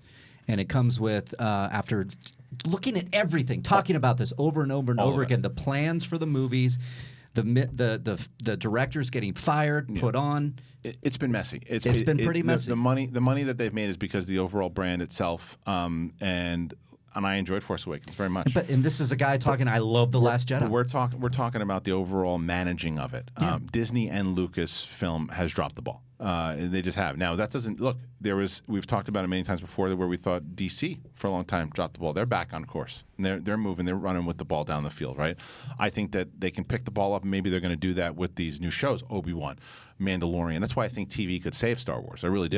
Yeah. Because I don't think Star Wars needs saving. Oh, you don't think that the fan base right now is at bitter war with each other? I didn't say that. I just don't what- think they need saving. That to me is saving. That means it's. I think that there's more. I think that the fan base being on because before You mean in the same way that the country needs conversation, though. saving? What's that? You mean in the same way that the country needs Yeah, saving? but I think this is a little bit more manageable. But yes, but I think that there's because before the Last Jedi, and I remember being on Jedi Council thinking, man, Star Wars is just a different type of franchise.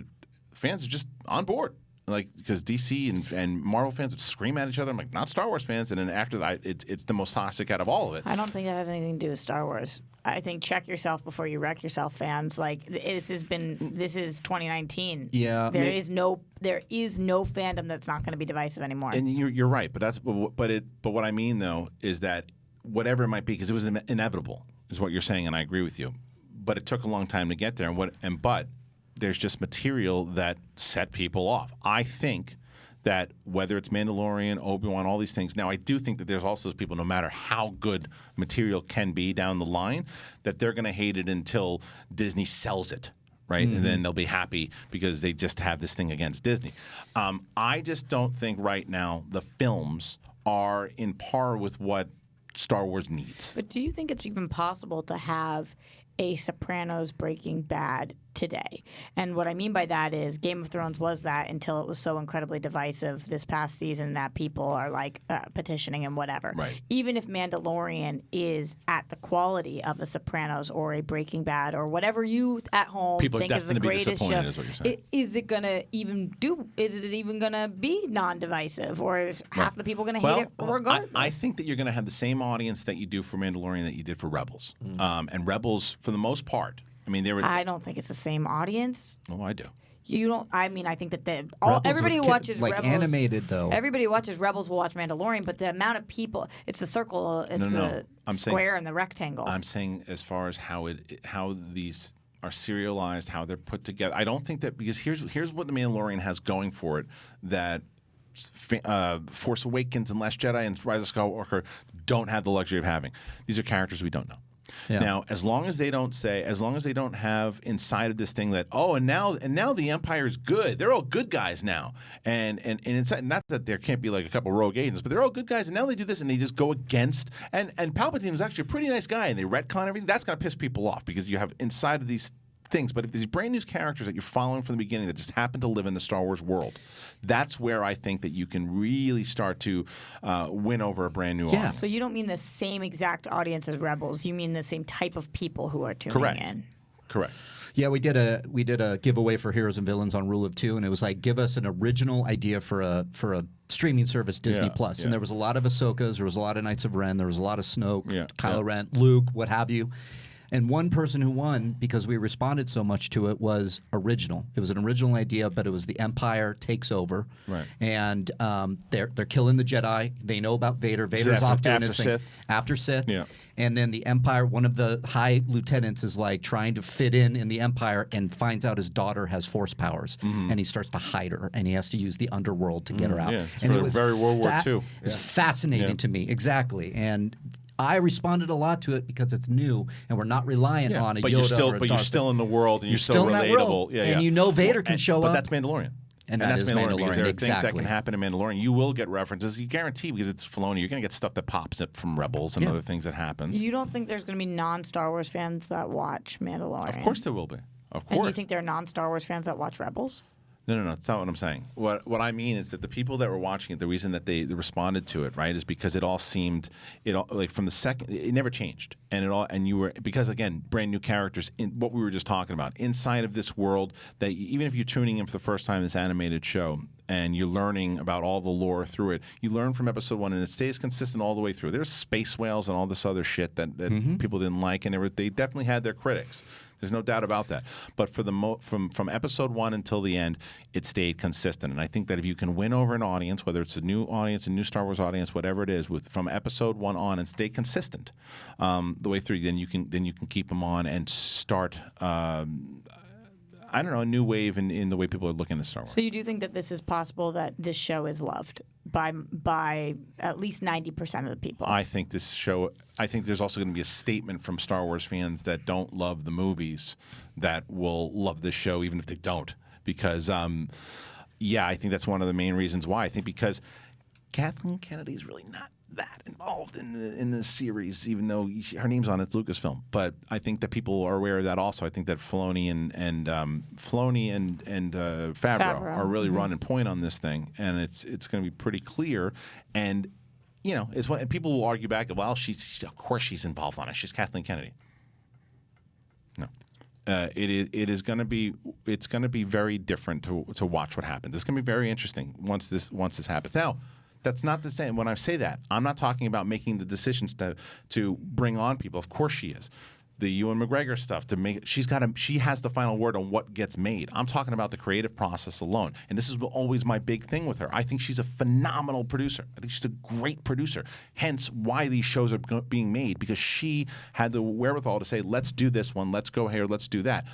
But she's stepping back creatively on this one. She's stepping back, and I think that that's why you bring in someone a little different. Let her produce. So when you say Disney has dropped the ball, what do you actually mean? So dropping the ball, I just think that they haven't. Who do you actually mean? I'm talking about both Lucasfilm and whether it's we'll place it on the heads, because that's what we got to do. I blame right now Bob Iger and Kathleen Kennedy. Yeah. I think their decisions of what they've made and their strategy has been poor. And I think to talk about that with the films, I think that they should have had a beginning, middle, and end for the trilogy before they just started handing out movies to. So you make your movie, you make your movie, you make your movie. They should have had one director do. Not necessarily. But communication between the directors for 7, 8, and 9. Know where you're going from 7, 8, and 9, and they didn't. And they don't. It's like you get this movie, and then you get this movie. Oh Producers. wait, you can't do this movie. Can you do this movie? Oh, you can do this movie. Okay, great. Yeah. That's the producer side of it, where you need somebody as well to know the mythology. And that's the Kevin Feige comparison that everybody makes. That's what I mean. Is that because he knows everything about Marvel and loves it, and he's a creative and head. a creative guy. So he's formulating the mythology through directors and hiring them to keep a plan going. And I don't feel like we got that with Kathleen Kennedy. Remember, she's creative, but in a different way. Yes, and like it's very producerial to hire these people. Correct. But so as far as Iger goes, Iger also made the colossal error and has said as much. And I think Bob Iger is the Hall of Fame goat of executives, but colossal error with the whole Solo thing. And this was a back and forth that Disney and Lucasfilm had. Avengers Infinity War just comes out. I mean, not a month before, and we see what the juggernaut of a movie that was. And then they go, but now we're going to put Han Solo out in May.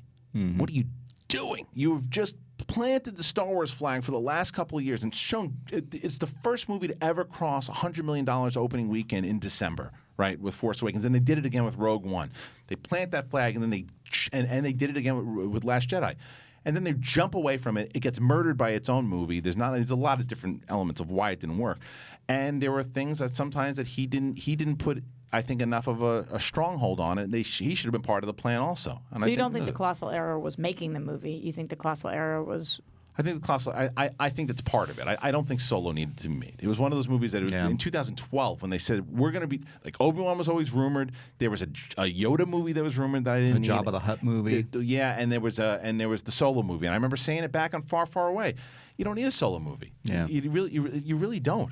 And there are other movies, like you just said before, that could be original that we jump into. That's what I think they need to do. They need to stop relying on... Once we're done with Rise of Skywalker, I think they should, and it looks like they are with Benioff and Weiss, shaking it loose, doing something original. But anyway, big tangent. Anything else going on in the movie news? Wake up, McCoo. Yeah. Well, he's doing this thing where he doesn't want to show us that he's yawning, so he's just been making this really weird face in the corner. No, in his head. This is his head. Move on. Or bring up a Pittsburgh reference. No, I'm like, it's Star Wars. Like, I couldn't be. I mean, I think you're wrong in the sense that non-Star Wars fans are going to watch The Mandalorian. They're not. It's not going to happen. I think you'll see differently. If buzz is good. Yeah. You think I'm going to get my parents to watch The Manda-fucking-Lorian? It depends on the buzz. It depends on the tone of the movie. It depends on the tone of the show. You can watch the show. I could get Grammy to watch The Mandalorian if it's like Game of Thrones. You gotta see it. I mean, that's a harder question. Like, I could watch the first episode, come back to you and say, "Oh, it's too inside baseball. No fucking way." Or I could say, "No, they made this pretty relatable that anybody can watch it." It all depends on that pilot. If you're coming back and saying it's too inside baseball, I think they're in big trouble. Yeah. Because inside baseball for me is outside not watching. Well, this is the launch of Disney Plus. Yeah, inside baseball, original trilogy is not a bad thing. Well, for a bigger audience, but to original trilogy or the original trilogy, because if you go through that scene that they showed when he's walking through and you see the fucking salacious burning and stuff too, people, if you don't have to be a canon reader, from Return of the Jedi. Oh, that's the thing that was with Jabba the Hutt, right? If they put references in, I didn't know. You didn't know who that was? No idea. Well, you're a different type of human. I've seen The Last Jedi like fucking 7 times. You don't remember the little? No. I would say that Josh is, even though in this crew he's not, he's more than average of a fan of Star Wars. Yeah. Not in the circle that we run, but in the planet. Oh yeah, in the planet. Okay. He's more than average. If you put him in a bar with people, Yes. he would be able to tell you more about Star Wars than most people. Yes. Would. Yeah, yes. I don't disagree with that. So but if he didn't know, I don't know. I mean, inside baseball has so many levels too. Yeah, you could be kind of inside baseball, or you could be really inside baseball. Well, we're going to know pretty soon because the show comes out on November 12th. Yep. So we'll know from the pilot alone what's going to happen. Anyway, very curious to what you guys think out there about this long debate that we had about Star Wars. Throw in all your comments. The George Lucas stuff. Try to keep it civil if you can. I don't know if that's even possible these days, but try it anyway. Yeah. You want to go next to we got to cover this because we finally got some casting on the Batman. Okay. And it is Jeffrey Wright is going to be Commissioner Gordon, and now Jonah Hill is in negotiations. They didn't know who, but a villain. And then Jeff Snyder said he's hearing it's the Riddler. So Jonah Hill as the Riddler. So they were hearing Penguin Yeah. until they were hearing Riddler. All right, so until it's confirmed, though. Right. We gotta, all right, so let's start. Let's pose that question. If you're watching this live, then it's just part of the overall thing. If you're watching the piece out that we clipped out here, will Jonah Hill be the Riddler? And if so, would he be a great Riddler? Riley, we start with you. Oh, hell yeah. He's going to be a great Riddler. I didn't expect that. You look at Jonah Hill, the old Jonah Hill, you're like, oh, yeah, Penguin. Because, what, of his weight? No. The guy's lost everything now. He's working out. He's doing this. And he's a great actor. He's been nominated so many times. I love this idea of him as the Riddler. I do, too. It's a fantastic call. I love it. And I'd much rather them give him the Riddler than Penguin because I think the Penguin is... I don't know. I don't love the Danny DeVito Penguin. Some people do. I know Dorina does. I still do. I can't. It drives me nuts. And I think I hate that movie. I can't stand that movie. But this is different because you know what I think of? I think of his Michael character. Keaton's my favorite Batman. I just don't like Batman Returns. Well, I think of Jonah Hill's character in Wolf of Wall Street as the Riddler. Yes. You know what I mean? Yes. And it's like not to that extent with him pulling his dick out. It was in the middle of it. But this could be a movie. But is like the Riddler's physicality what makes him the Riddler? No. It was because Jim Carrey was all lanky and the Riddler. No. Give me the cerebral. give me the cerebral Jonah Hill because when he does play a cerebral character, he's good and he's also extremely funny and he's like super sarcastic and that's the fucking Riddler. A Moneyball, maybe even like if that character that's went where crazy. I was going. Yeah, you don't like this at all. It's not that I don't like. Yeah. I like Jonah Hill a lot. I'm obviously a massive DC fan, and I've been watching. I watched Gotham until the very end, and Who played the Riddler there? I forget the actor's name, but very, very talented. Both Penguin and Riddler on the show were unbelievable. So I just spent 7 years of my life with Penguin and Riddler, as opposed to a lot of people who haven't had live action either one of those in quite a bit. I think Jonah Hill would be an excellent Penguin. He would definitely not be my choice for Riddler. It has nothing to do with his weight for me at all. It's his mannerisms, his characteristics, like the way that he presents himself. I think that he would be a really, really ballsy Penguin. And as the Riddler, I'm looking for something a little different that I haven't seen from him yet. That doesn't mean that he can't deliver it, but to me, that Moneyball version of him is not the right fit for Riddler. Wow. See, I'd go the opposite way. I think he'd be perfect for it. I That's tend to lean towards that. Hence different opinions here. But Yeah, I don't see it. It doesn't mean it's not right. Yeah. But I would think he would knock Penguin out of the frickin' house. All right. So if he's cast, does he get cast as Penguin or Riddler? Different question. I think probably Riddler. Riddler. Yeah, Riddler. I'm going to say the Riddler, and I think it's going to be. I think it'll be exciting. And I will make a second prediction that if it is the case, you wind up being excited about it once it happens. I'm sure I will. I'm not. I never root against anybody or anything, but and Matt Reeves we trust. So let's see how this works out. But I just think. Right. It's not my first choice. There's a redemption factor for me in the Penguin because I actually like Jim Carrey's Riddler in Batman Forever. I like Batman Forever way more than I like Batman Returns. But yikes. Yeah, I can't do it. No, but I think that I think that the Penguin is such a waste, and he could be awesome in one of these newer movies if he's given the right treatment. I think Jonah Hill, either one he's going to play, I'm excited for. Yeah. I would love to see a redemption factor for the Penguin because I can't stand Batman Returns. Don't like that movie. All right. Well, what say you guys? Do you think that Jonah Hill would be a good Riddler, a good Penguin? What would you rather see him? If any. So comment, let us know there if you're watching in the clip out for sure.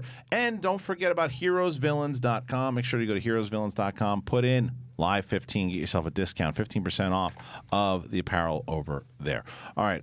Anything next? Anything over? Anything we should talk about before we turn those phone calls on? Let me see. We have a Micronauts movie that's happening. Dean DuBois is doing it for the How to Train Your Dragon filmmaker. Yeah, we just have some little news there. And What's Will Micronauts? Ferrell and Ryan Reynolds are going to star in a musical reimagining of A Christmas Carol. There it is. All right. That's the news for the Let's day. just hope it's not Sherlock Holmes. Oy. Yeah. Yeah.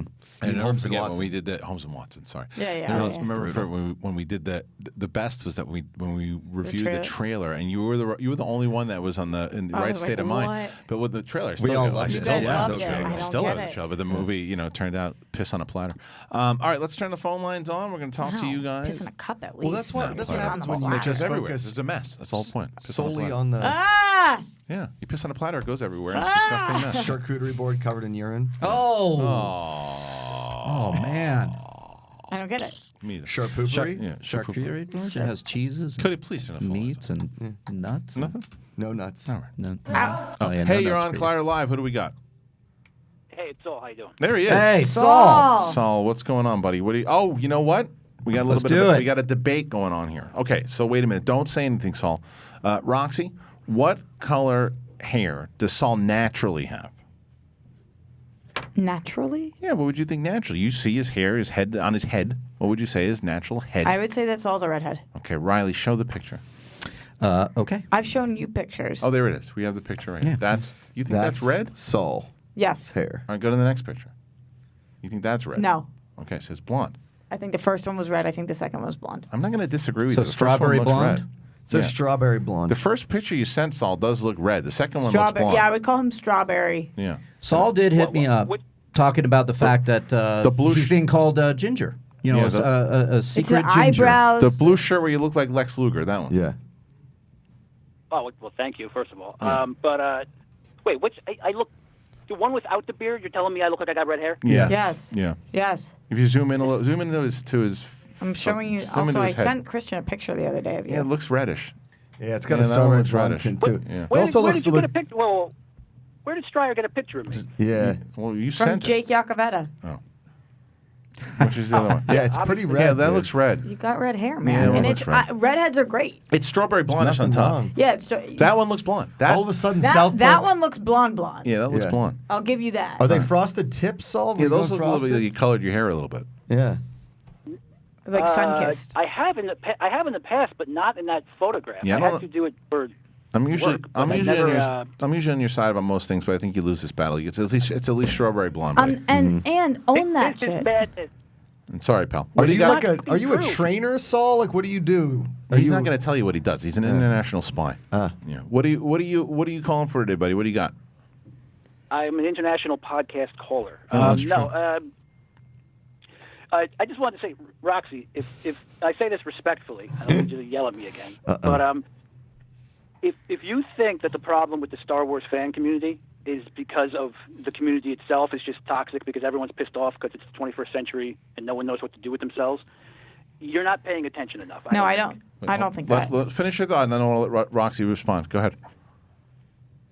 Well, no, it's the negativity. Look, I know there's a bunch of assholes who are doing toxic things who are just off, and you can't rescue those people. You can't save because they're just spewing hatred because they like the way they like anarchy. It looks when things burn. Right.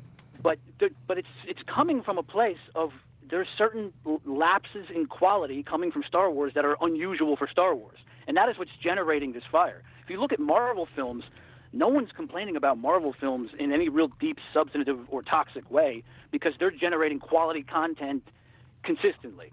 Star Wars has dropped the ball a handful of times in the past few years, and that is what's generating. I mean, most people don't know why they don't like Last Jedi. I really believe that.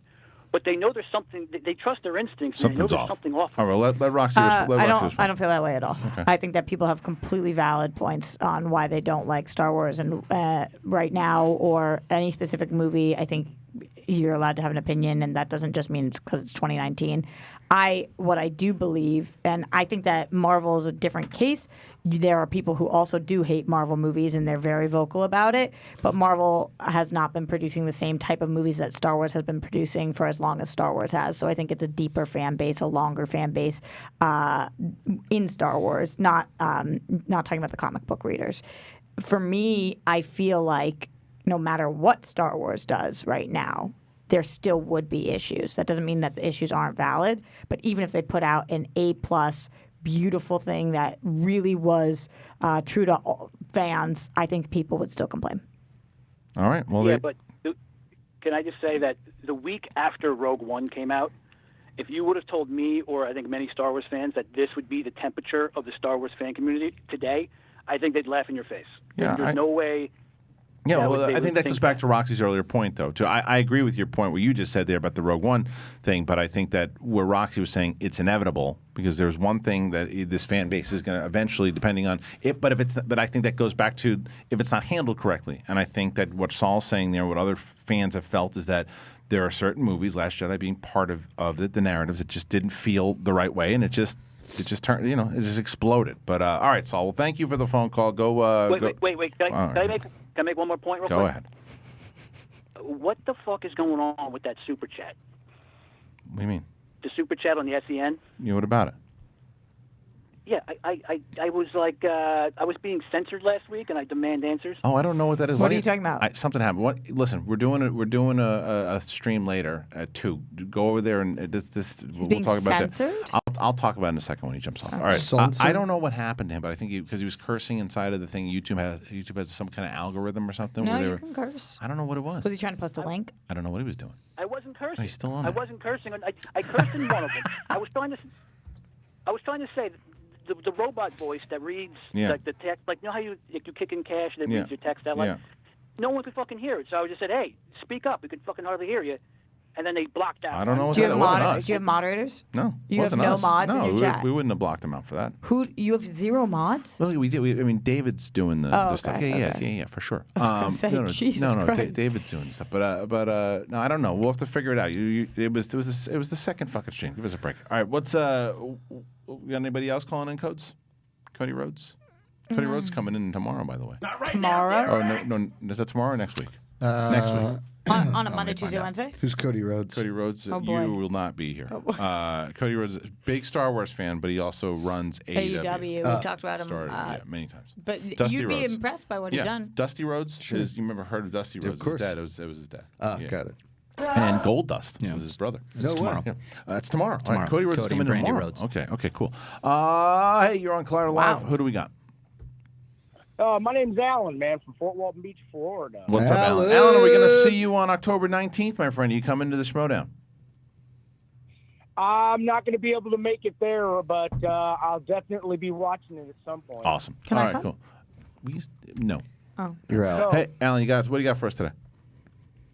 My question is one I've been trying to ask for probably quite a long time, but I was wondering, is there any news on if they're going to try to make a live action Thundercats movie? I'm Roca old, man. Yeah, I'm with you, man. We actually talked about it. Did you see the fake trailer that I played not too long ago from when they took Brad Pitt from Troy, and have you ever seen that? It's great. It's great.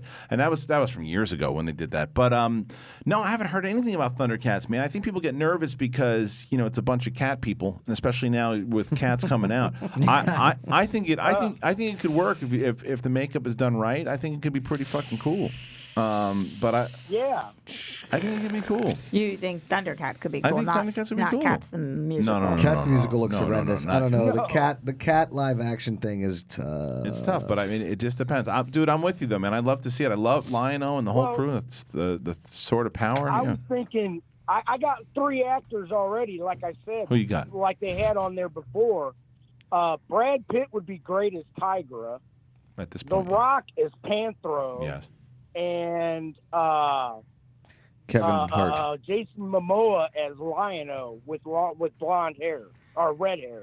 You had me at everybody until Momoa. I'm a big Momoa fan, but I just don't think he fits the. How about Thormund Giantsbane as from Game of Thrones? Oh yeah, I mean he's good too. I don't know, but either way, man, I wouldn't be surprised if eventually the Tormund Giantsbane. You said Thorm my Giantsbane or something. No, I didn't. You heard me wrong. No, I didn't. All right, well, thank you. Thor Lion-O too. Yeah, who? Chris Hemsworth. Yeah, Hemsworth would be Lion-O too. good. Hemsworth would be good. All right, well, thank you, brother. I appreciate the call. Yeah, I mean, I'd be down to see it. I mean, if it was who owns that? It's just Mattel, right? It's Mattel. I don't know. Mattel has their deal with Warner Brothers, right? Yeah, that's what I mean. Is that I don't know. the Barbie movie, or it's Sony though too for who's doing the He-Man. Barbie movie? I don't know. Maybe. I mean, we've been struggling to get a He-Man, and that's with a human. Right. No, it's going to be. You got ripped cats. Did I just make up that Barbie's Mattel? No, Barbie's Mattel. No, I think Barbie's Okay. Mattel. Yeah. All right, we'll do one more. Cody, let us know when you got somebody else, and then we'll call it a day. Hey, you're on Collider Live. Who do we got? Hey, this is Joe from Seattle. Can't believe I got through. I'm stoked. What's up, Yes, Joe? Joe. What do you got for us? Joe, have you been to Rocco's Pizza in Seattle? I have not, but I'm about 45 minutes away. I heard your recommendation. I'll have to check it out. Yeah, and then you got to call back and see if these people are fucking love lunatics. Seattle. What do you got for us, Joe? All right, real quick.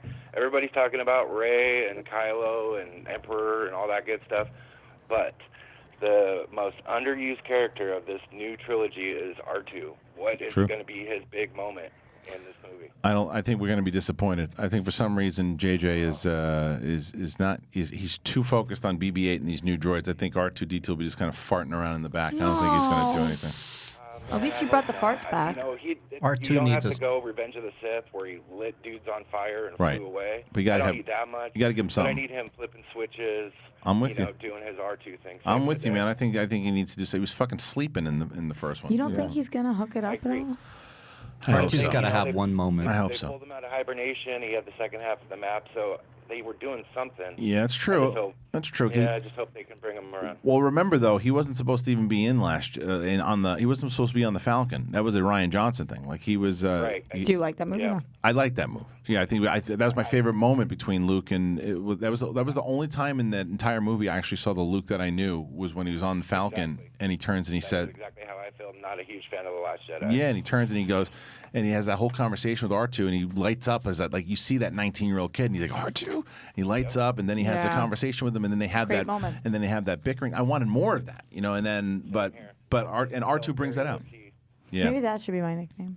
R2. Yeah, from All RJ right, to awesome, R2. guys. All right, Well, thanks, I'm Joe. hoping that we're all wrong and he has some huge moment. Yeah, But, we'll see, brother. Other than that, keep up the great work. Love the show. Thank you so much. Thanks, man. All right, that's it, guys. That's the show. Thank you for everybody who called in. Thank you to our guests today, both Henry Alex Rubin and Nat Wolff. Thank you to Cody Hall, Roxy Stryer, Mark Riley, Josh McCouga, and to you guys. And make sure you do check us out in Florida, October 19th. We're going to be there. And once we hit those 500 tickets, ladies and gentlemen, we're going to do a contest where you guys will be able to compete to see who gets a trip to Los Angeles. There will be a couple more codes, but I don't know when those are coming out. But make sure you get it at the schmodownlive.com live stream also on 9/28. See you tomorrow.